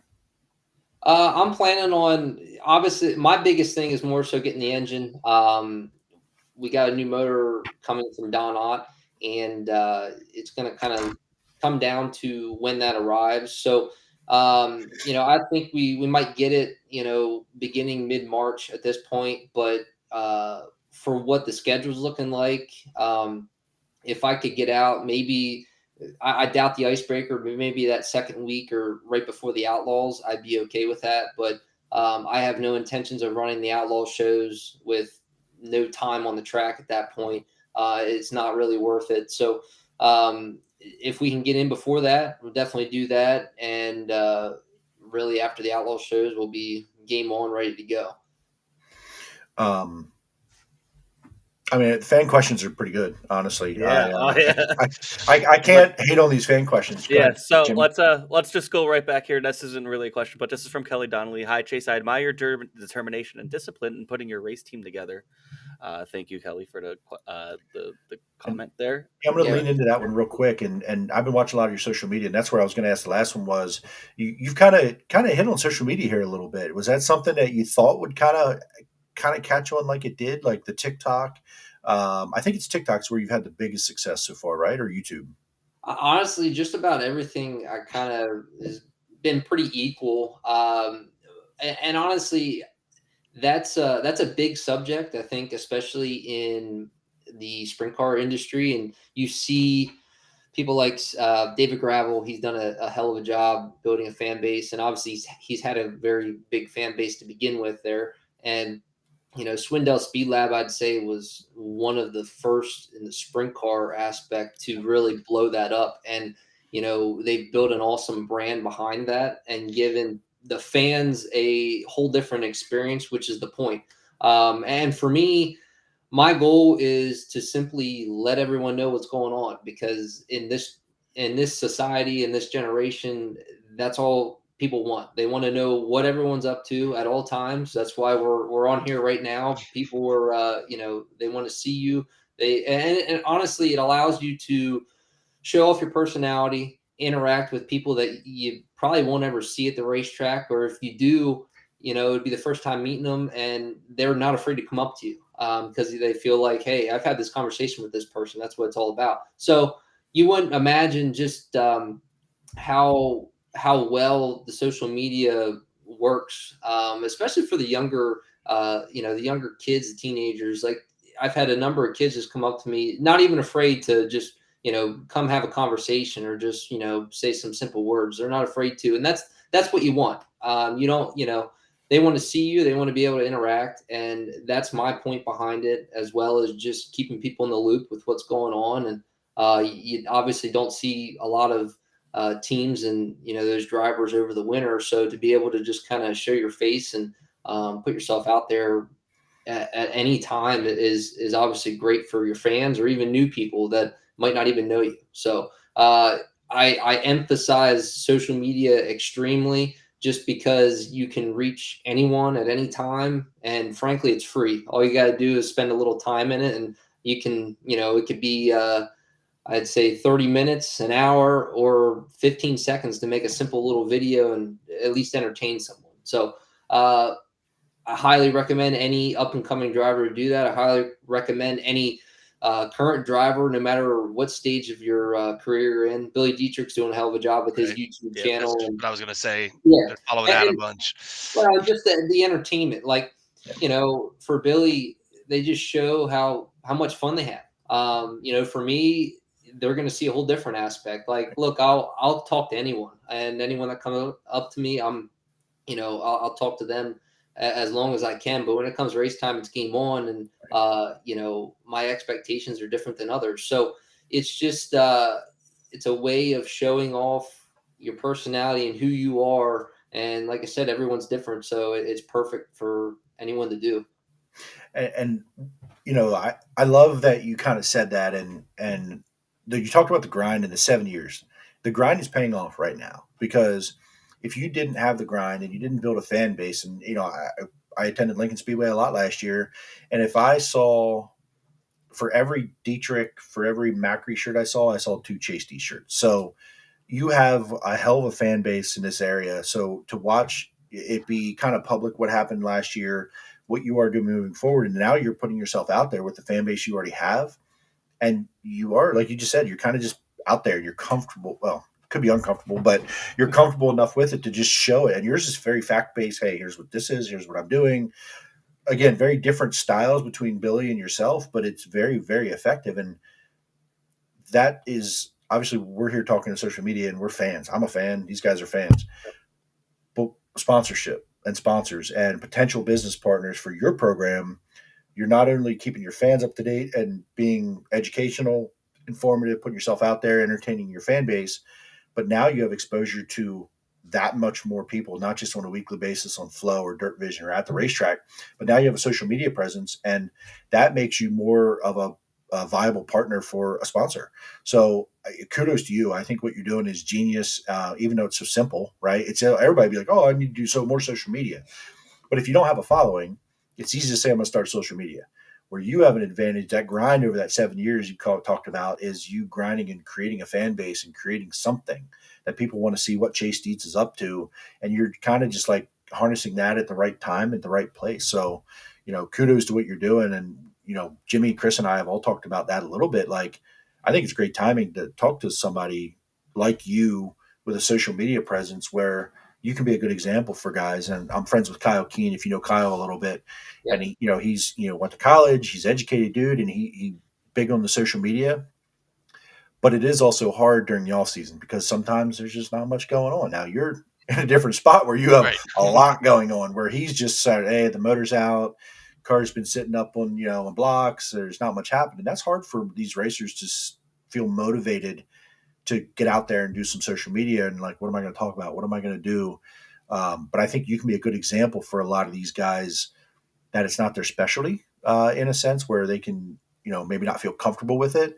I think you're a good example and a leader in that category. So kudos to you.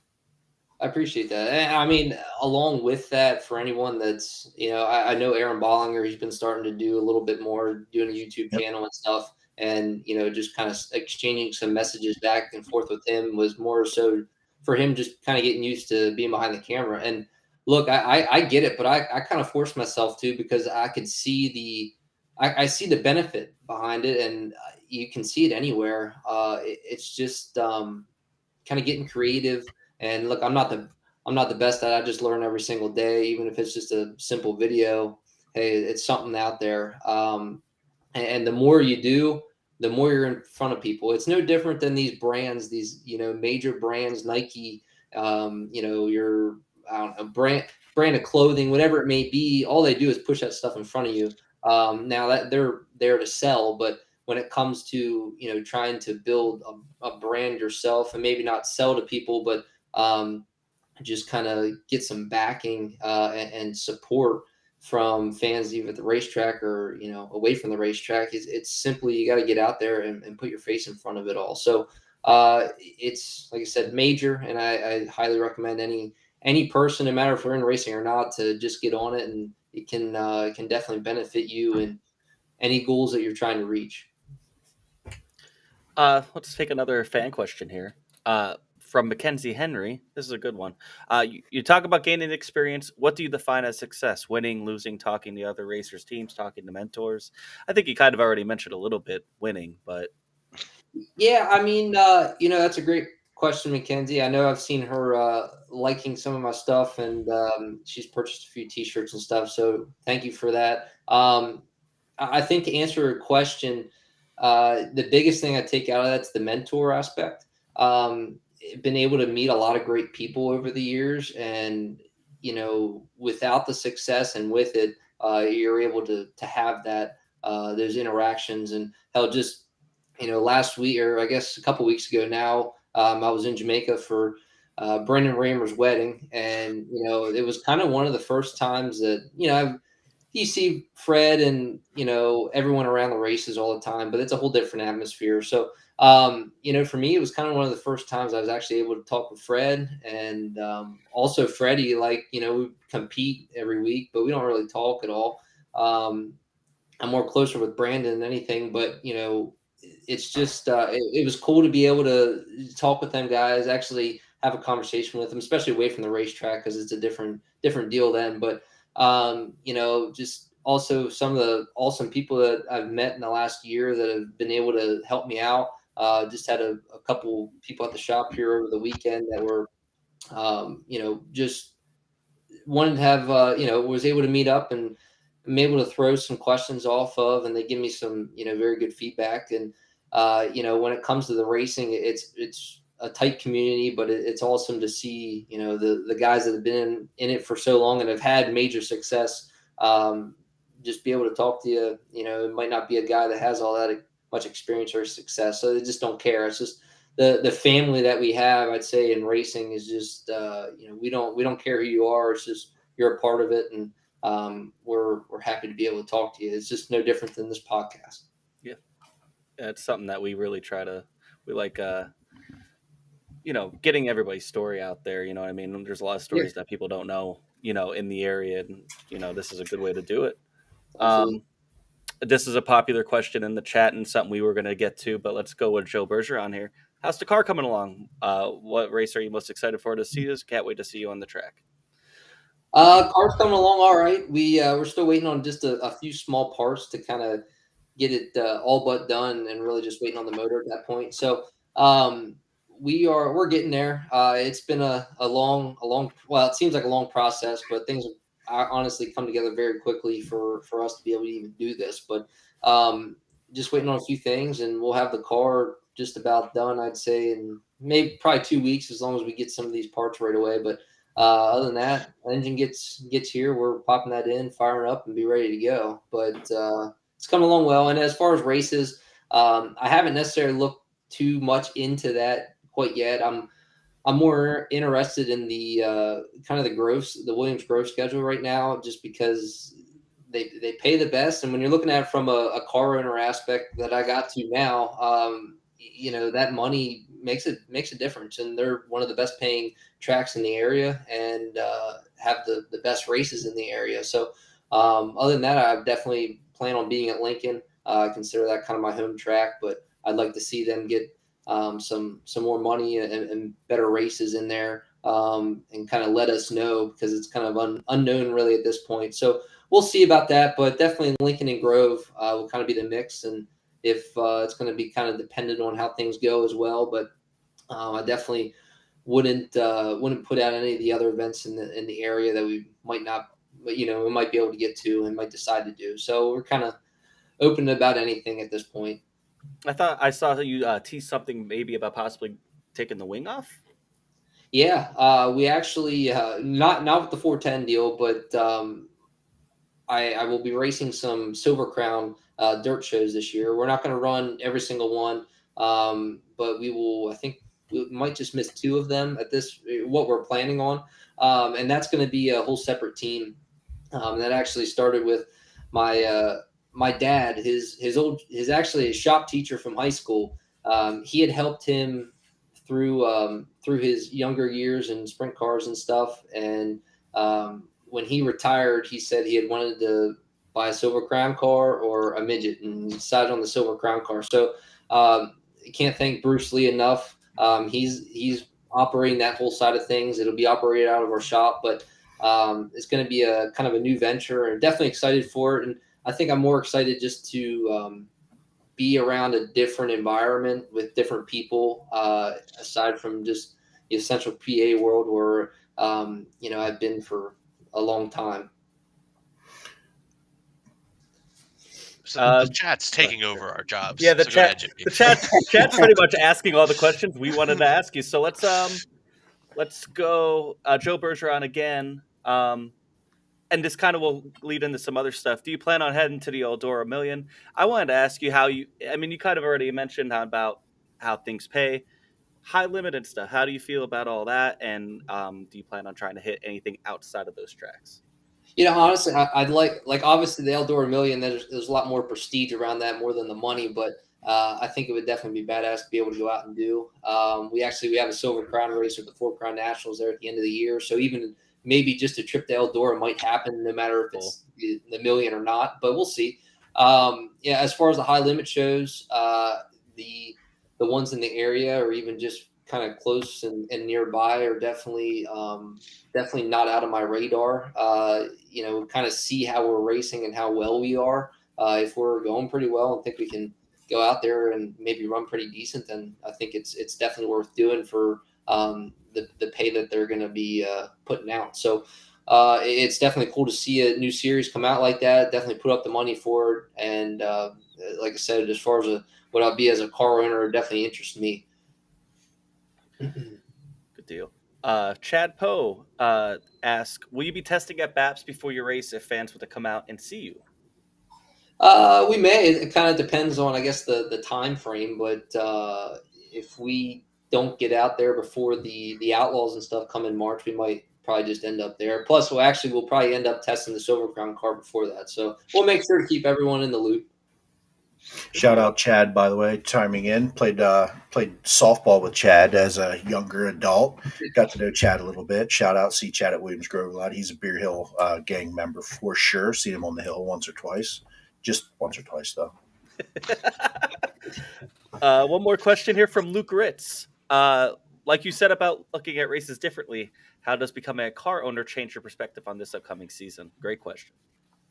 Well, obviously the biggest thing I think would come down to the money aspect. But at least I guess I could fire myself, but I can't right now, so that's a good thing. But that aspect of things just kind of changes more of the mentality part.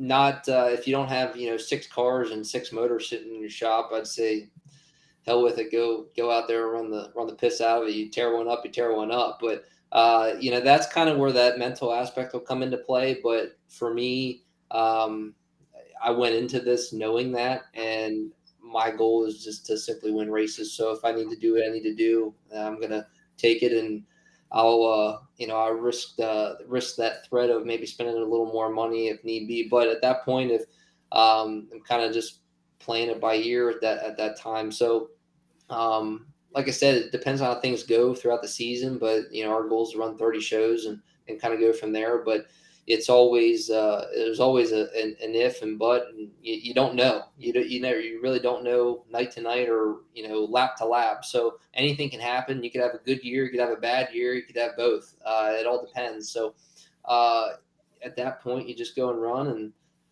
do whatever you can.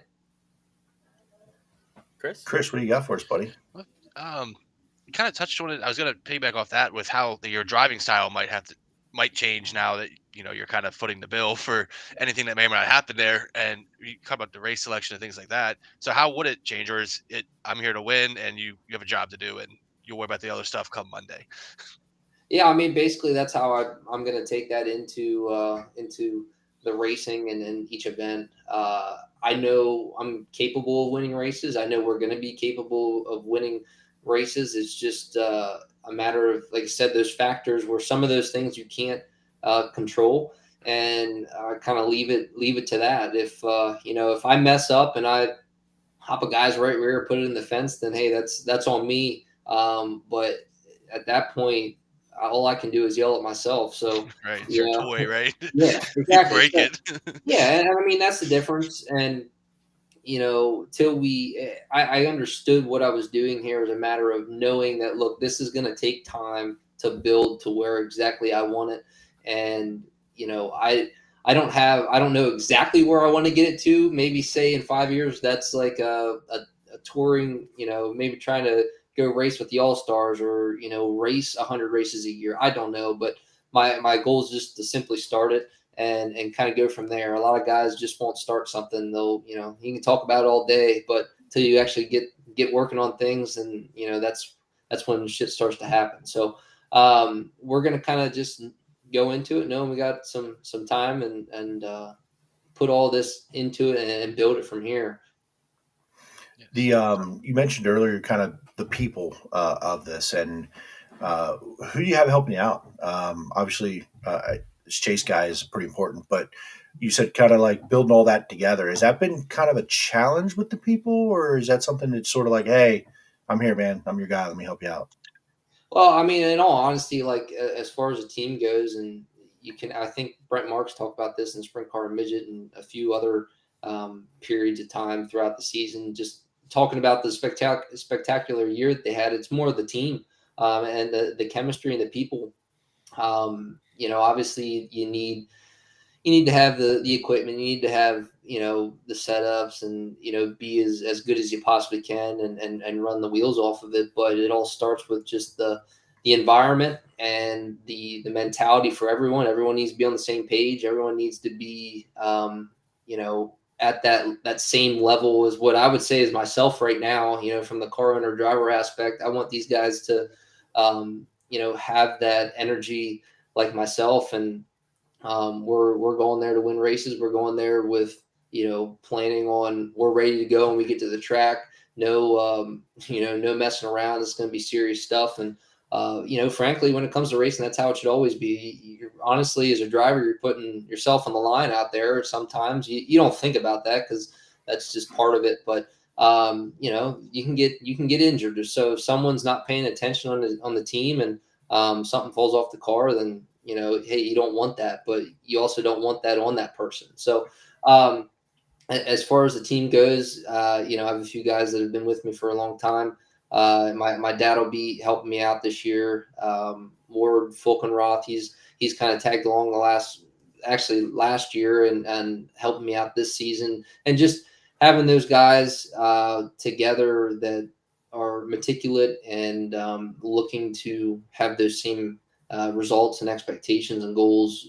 That was kind of my biggest key. And, if things change at that point, look, you got to take it as a business. If those people aren't, up to that level, or something changes in between, then hey, you gotta do something. Maybe you have to bring someone else in. It's just that's part of it. But you don't want to, but things can change for people, and maybe they're not able to go as often, or they don't have that mentality anymore. It kind of all plays into it. But you all got to be on the same page and all ready to go all week long, and even at the racetrack. I know there's some unknowns, and with the season, not just with you, but there's a lot of things that are this year. And one of the things we talked about with Justin Foster a little bit ago was tires. And I think we briefly mentioned at the beginning here. So if you're a guy who may not be out till, week 2, 3, 4 of the PA season, let's say, and the rumor mill is that there's 4 weeks of y'all are allowed to use last year's tire, and then it goes to the new tire. How can you guess and gauge what you're supposed to have in stock? Like, has that been something you've even thought about yet? Yeah, I have. I mean, I've been trying to figure out some answers myself. I got a bunch of new tires sitting in my shop right now that I was able to get from one of the teams I had bought out to get myself going. So, right now I might have 5 new right rears sitting there, and if I don't get out and started there in April for what they say might be a 4-week period, then I might have to. I don't know, junk them, do whatever. And honestly, I think that's bullshit. And these guys, these companies don't look out for the people that actually, bring the money to them. So, when it comes to, Hoosier or these racetracks, I think, honestly, the racetracks, I think need to be looking out for their own, the guys that come to the track every week. And, they might need to, put their foot down here and there. But, as of right now, it's a lot of hearsay. You want them to support, obviously you want everyone locally to, support that group, instead of listening to the higher ups at that aspect of things when it comes to the outlaws and stuff like that. So, I think honestly, we have no idea. I don't know when that'll happen. There's obviously been no answers. I think that legit answers for anyone, and we'll kind of see how all that plays out. But for a guy that might be sitting on tires, I know there's teams that have them. You obviously don't want to just throw them away. So I mean, even if it was exchanging them, something like that, to obviously not put you out on money. And I'm sure they'll probably go up in price yet again. You just never know. So the that side of things we'll, I guess, figure out as we kind of get into the season and work our way through that with every other team, because we're all in the same position right now. Yeah, it seems like it's a little bit of the Wild West, and not only was last year such a challenge with tires, and then you just throw this into the loop for all of you. I think just to keep it interesting, But I agree on, like you said, it's bullshit. I just don't see the outcome ever working out for everybody here, like in one way or another. Whether you're a team with no tires or you're a team with, a stockroom full of these old tires, what are you gonna do? Either the direction. So if you're a guy on only the new tire and the new tire doesn't perform as well as the old tire, you're at a performance disadvantage.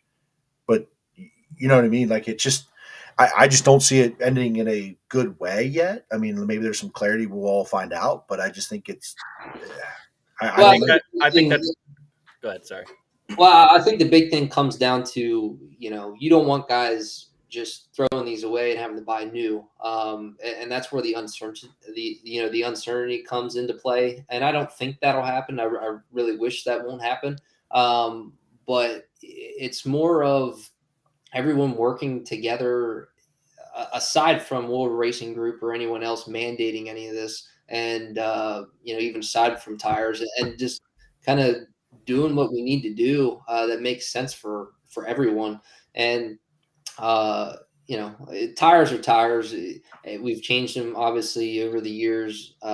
Many times, or guys have been able to run years ago with different tires all at once. It is what it is. There, it's just more of the economic aspect where everyone needs to kind of look more into. So, it is what it is. We're kind of, I think, sadly at the wrath of factors that we have nothing that we can do about. So, it's just kind of part of racing, but hopefully one of these days we'll all get a little smarter and do something about it.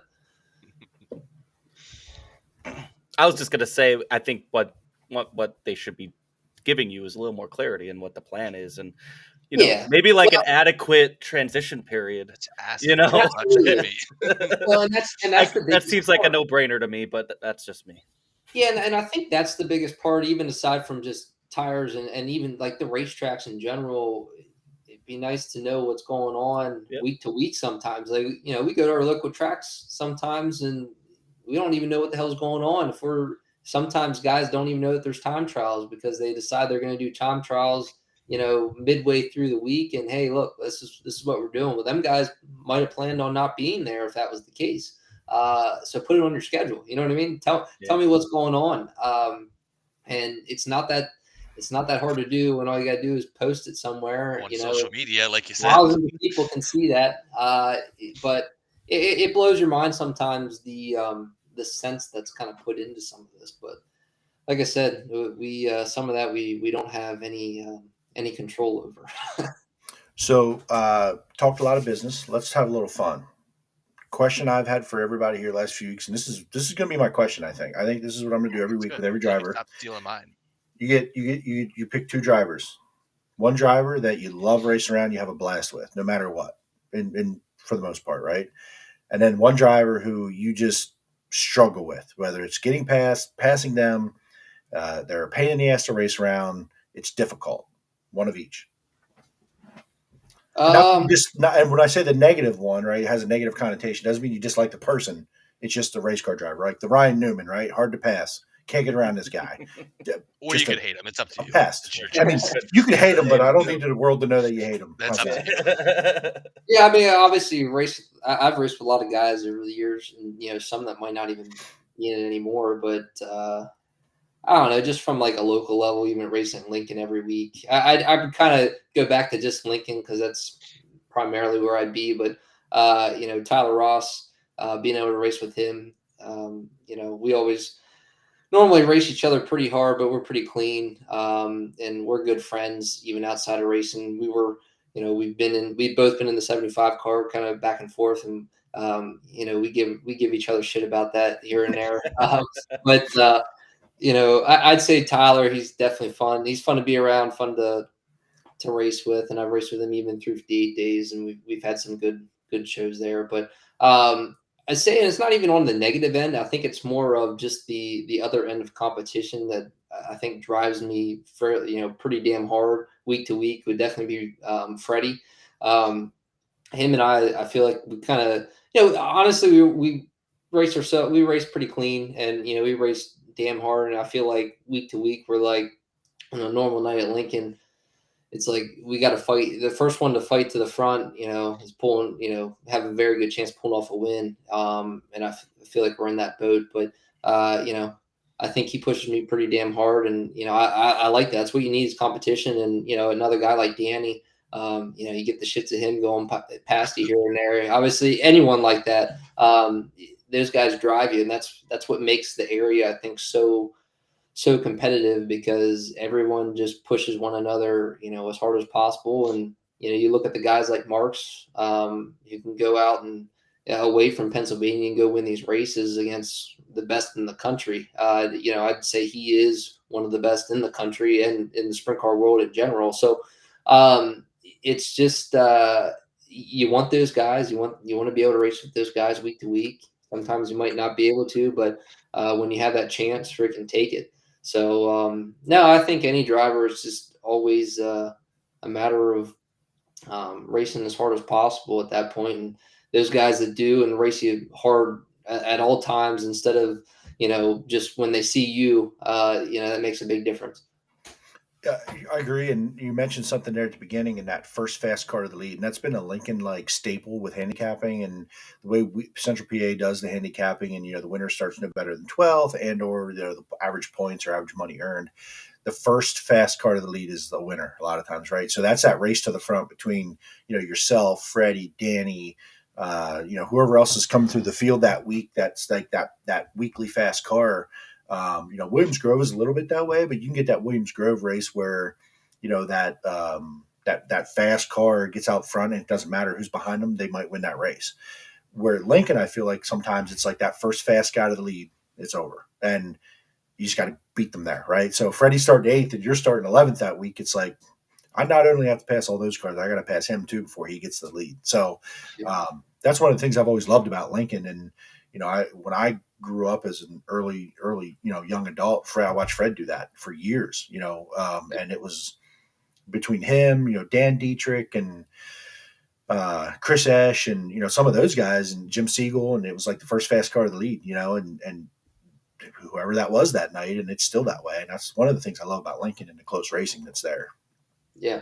Yeah. Well, that's why I like Lincoln the most, is more so just from the racing aspect. You go to the Grove, you might have a guy or two move up through here and there, but it's tough. And you got all these big tracks that you race on, sometimes it's pretty difficult to get moving on them. But, Lincoln dry and slick to, tacky and wet, you normally can work yourself up through there. It's just, I always enjoyed it, always had a lot of fun there and still do. So it's just that part of it where, I don't get tired of passing race cars. That's what, like I said, drives you. It's it's a chase to the front at that point. And, whatever it takes is what you got to do. If Williams Grove, you had some wins there. Love, hate with that place, just love going there. What's your thoughts on Williams Grove in general? Honestly, I like Williams Grove. I wasn't able to race a lot there, even the 358 days, and even through my 410 career up till probably the last 2 years. But at the time, I ran a 358 season there with Troy Godfrey. We won, I think, 4 or 5 races there, and I had a lot of fun. It's just a very unique racetrack and very technical. But you learn how to race it just like any other place. You can get going pretty well.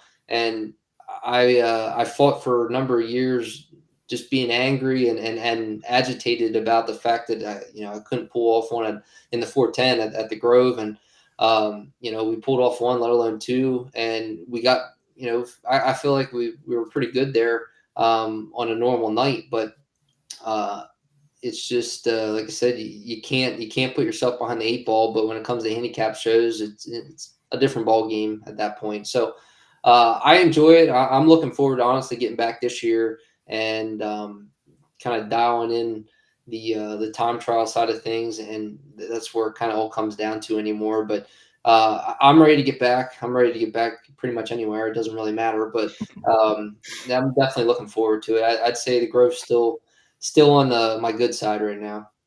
And I assume based on that kind of those comments, you're a time trial guy for sure. You'd rather kind of earn it from the start, or it depends on how good you are. Obviously, I haven't timed very well for pretty much most of my career, but you got to get good at it. You got to be good, and that requires everything. It's a whole different aspect of the racing. Guys just specifically have time trial, setups and little things they do just to time trial and get speed and put down a good time. After that, it's easy. You start up front in your heat, put it in the dash, and at that point you're living off the draw. But you watch all these races, you got to be up front, and if you're not, then you're very far behind, because now when you look at it from a handicap aspect, you might start 10th, but you're passing the track champions or the guys that have won 10 races that year. It's a whole different story then. But obviously you'd love to come from 10th, but the chances, it's obviously not possible, but it's definitely a lot harder to do. So you got to get yourself in position, and that is one of my main goals this season. And we will continue to work on that very hard throughout the season to get ourselves there. I saw one of the things you posted here in the off season was sort of the picture of the 2D. Is your a profile picture maybe, or just a picture of it? Is that kind of the direction of the car schematically as far as wrap colors? Yeah, as far as a little bit of the colors go, yeah. But definitely going back to the 2D, was kind of feel like I needed to go back to where I started, and that was probably the best way to almost rebrand myself at that point. And it just I've wanted to do this for a long time. I just never had the opportunity. I felt like I maybe could have at times, but to do it right and do it how I wanted to do it, I didn't have that chance till now. So I've had a lot of help, a lot of backing, and I'm really appreciative of everyone that's involved with it, and uh, even the fans. Just people willing to maybe help out here and there, and let alone just kind of enjoy the process of watching how things are going. I love that, and I'm able to have the ability to even show that. I enjoy it, and hopefully people enjoy seeing everything kind of progress as the year goes on, and even after that. It seems like they are. I mean, if this is an indication of the off season and the nuts and bolts, literally, of what you got going on. I saw the TI bolt kit the other day. Saw that on socials. Nuts and bolts kit. So if they're enjoying that now, I can't even imagine when you get to the track. And but Chris is going to have his question here in just a second. But I saw Luke chime in a few more. Oh, there he is. Look at Luke. Luke's. I met Luke last year, by the way. I love that guy. Got to talk with him a few times at Lincoln on one of the special nights that you guys had. I forget which night that was. You guys, It might have been, it might have been the Rack Daddies night up at Lincoln or something. It was, yeah. So I got to spend a lot of time with Luke, and he's gonna be around the program this year, helping you out some. Yeah, hell, he's already been helping me put out some of these, social media posts and things like that. So he's the guy behind He's the guy in photos charge of the stuff. teasers. Yeah. I send him the stuff or give him the ideas here and there, and he's got some ideas of on his own. But and honestly, to have him, it's very nice for me too. I got Photoshop and stuff. I just don't have enough time to go through it and learn it enough. But it's something I've kind of tried to dabble in. So I'm like, I know he can do this stuff in about 10 seconds. So I just send it over to him and get it done. Yeah, he's a talented guy, man. I like picked his brain a little bit last year, and he has a good eye for the photo and the videography and all that stuff. He's definitely an asset to you and your program. He's a good dude for sure. Absolutely. Chris, what you got? So I got a two-parter. So one, you talked about the 2D, kind of going back to where you came from. Obviously, you've won races. So two now, what has been your most memorable win that you've had in any car? I'll be honest, it was probably my Williams Grove win this year, just that first one. That's something like that was eating at me week to week. And, we just honestly sucked all the way up through the year to that point. And finally clicked halfway through, got our shit in gear, and, was able to pull one off. And obviously I honestly didn't even drive the best race. I got a little too conservative at the end, and obviously I had Freddie breathing down my neck. Obviously come back to him again, but that was cool. And then let alone doing it the second time, it was almost a relief. Like I didn't even really think about it too much, but to just kind of pull off the first one and then go on and do it again at a place where I could say I felt like I just struggled and struggled and struggled, and can never figure out why half the time, because I felt like I could definitely do it there. So I'm definitely going to say Williams Grove. That was probably the coolest win of my career so far, and hopefully I don't know if I'm going to be able to top that, just because of that feeling of just accomplishing it.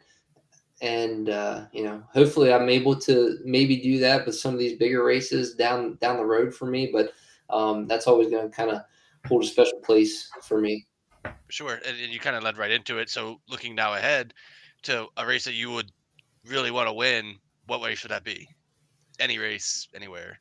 You know, I don't look. I know kind of the position I'm in, so I don't know that I'll ever get to, you know, like the Knoxville Nationals and the Kings Royal within the next year. But you know, one of my biggest goals going into this season is being, you know, trying to win the Dirt Classic at Lincoln, because that's, you know, winning the bigger shows at Lincoln. That's where, you know, I feel like I thrive more than other places, and that's just more from experience. But I want to win them big shows. I want to be there, you know, competing for them. And if I can do that, then, you know, that'll be pretty damn cool for myself. But, you know, until we are able to actually get out to maybe a Kings Royal or Nationals, something like that, you know, those are going to kind of be where I kind of set my standard right now.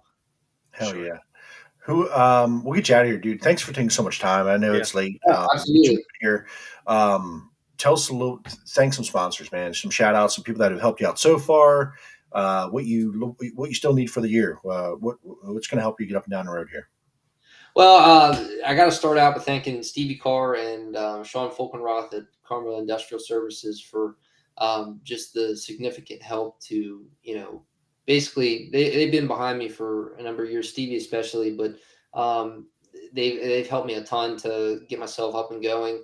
And as far as my other sponsors, L&M Tire and Wheel, they're on for this year, which I announced on our racing page. I'm happy to have Jake along for the ride again. Was able to work with him last year, and very excited to continue that relationship going into this year. Glenville Station Pub and Grub, they're back on. Picked up a few new ones. We got the auto barn and used parts LLC. David Knoll, can't thank him enough for being willing to hop on with our team. And, you know, from there we got Rack Daddies, Hunting and Fishing, Cheryl Warball. I think, hell, I haven't seen the car yet. We don't even have the damn thing wrapped. So I'm trying to, but JWT Transport, my family, everyone that's kind of been my hobby, Penske Shocks. Trying to think of some others here. Really blanking right now. Maybe it's a little too late for me, but everyone has kind of been a major help in kind of getting us started, getting into this season. Can't thank them enough for everything.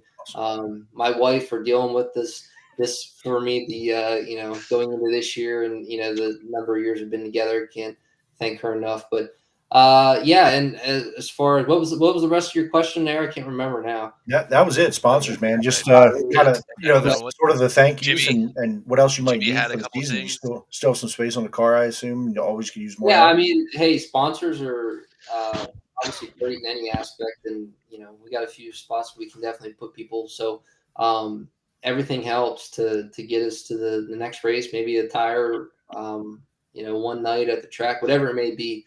My biggest thing comes down to the merchandise and T-shirts. Honestly, anyone just buying a T-shirt helps us out tremendously. So we'll have those coming out here in a couple of weeks. So you know, keep an eye on our pages, and we will definitely keep you in the loop with all that. There was a question from Kyle Markley about if you're going to have the car at Racing Extravaganza this weekend. Obviously, if you don't have it wrapped, but you will be at Racing Extravaganza. I will be there. I won't have the car there, but I will be there at the round table. I'm pretty sure it's on Saturday. I think 5:00. So yeah, I'll be there, and I'm sure I'll be walking around seeing everyone. So feel free to come up and say hello. Great. Well, Chase, thank you so much for hanging out with us. Very interesting talking to you. We'll also be there at Racing Extravaganza, so we'll make sure we come over and say hi to you. And everybody here that was in the chat, thank you guys. And I'm sure they'll be coming up and saying hi to you too. So have a good luck on this season. Thank you, guys. Appreciate it. I'll see you here probably this weekend. Yeah, great. Thank you, Chase. Thanks, Chase. Great interview.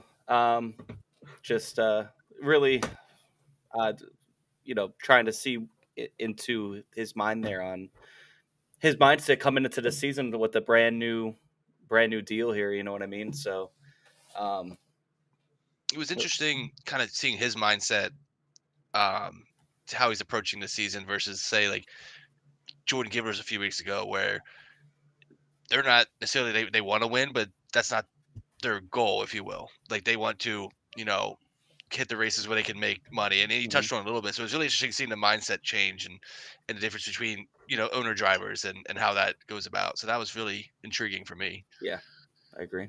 Jeremy?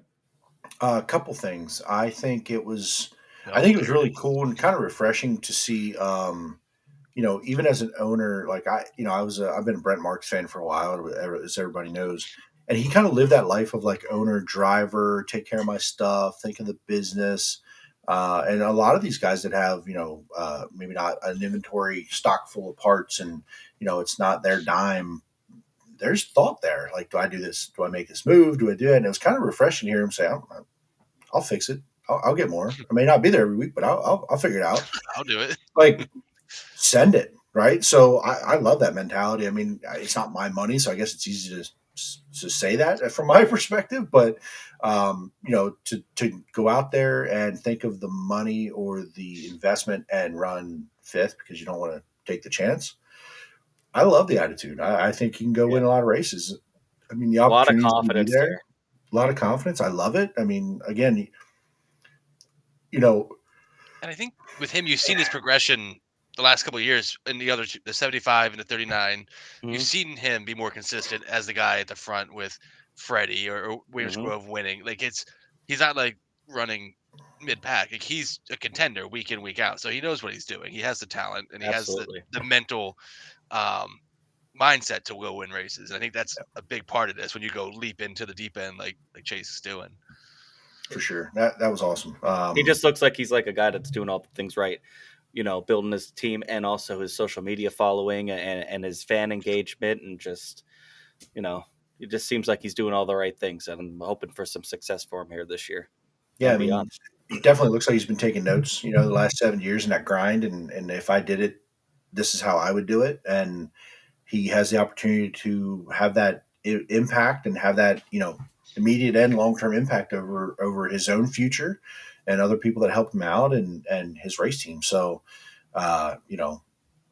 best of luck. The more cars we have around, the better it is. And, the social media presence and you can only hope success follows him, finds him, and helps him grow because he can be a steward and a leader in what he's doing right now for other younger drivers out there. And there's a few that do good social media and there's a few that, probably know they should and don't. But side note, completely unrelated to real racing, give a shout out. Tyler Shell from Elbows Up Sim Sport is a World of Outlaw iRacing champion. It's a good buddy of ours here, friend of the podcast. Local Pennsylvania kid. Wait, did you just say Shell won the title? Tyler Shell, buddy. Nice. iRacing World of Outlaws. Shout out. So, awesome. Chuck Guy doesn't want to leave yet because there's a surprise for you, Chuck Guy. What? The backstage, Jimmy. Go Birds, baby. Let's go. I hate him. You know what this reminds me of? Do you remember the movie Saving Silverman when Jack Black dresses up and puts the eagle head on? Yep. He went to SU, Subway University.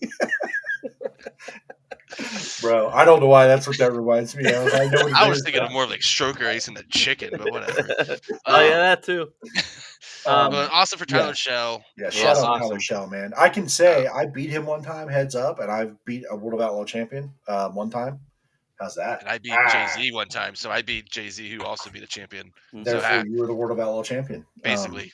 We're all better than Shell, so that's facts. But awesome show. JC's thank you, Justin. Earlier, that was awesome. Thanks everybody for commenting tonight. There's a lot of great questions come from the chat. Just watching the viewership. This is probably one of our most live viewed shows to date. It's been great. Please make sure love the questions. Keep them coming. It really helps keep it going. Things we don't think about, what you guys are interested in. We're race fans too, so we're all in this together here. Go to turn2terribles.com for all the links to all of our socials and all the links to where you could find the episodes after. Also, it's a link to our Discord. We've been seeing an influx of people in our Discord. It's a little community that we're building. You guys will find out first what our guests are going to be that week, and we'll make sure we get your questions in from there as well. So it's a nice and just sound off in any of our social medias on what you want to see next. And we'll be at Racing Extravaganza this week on Saturday. So come say hi if you see us. And yeah, anything else, guys? Yell at us, be angry, suggestions, give us a high five. I like French fries. I'm a fat guy, so whatever. We'll be there. We'll be hanging around. We're checking out some race cars and talking to some people. And Chalk Guy looks like he will be there. Yeah, We're supposed to be talking to him there, I think. Looking forward to see. Yeah, and hey, maybe we do some interviews. We'll get some interviews recorded, or to just talk to you. I mean, maybe we would just be friendly. It'll be nice to catch up with a lot of people here. We'll probably ask for some autographs, though. To be fair. Oh, I do want Chalk Guy's autograph. That's but true. I'm not going to tell you where. Oh, all right. I'm out. On that note, thanks have a great everybody. night, everyone.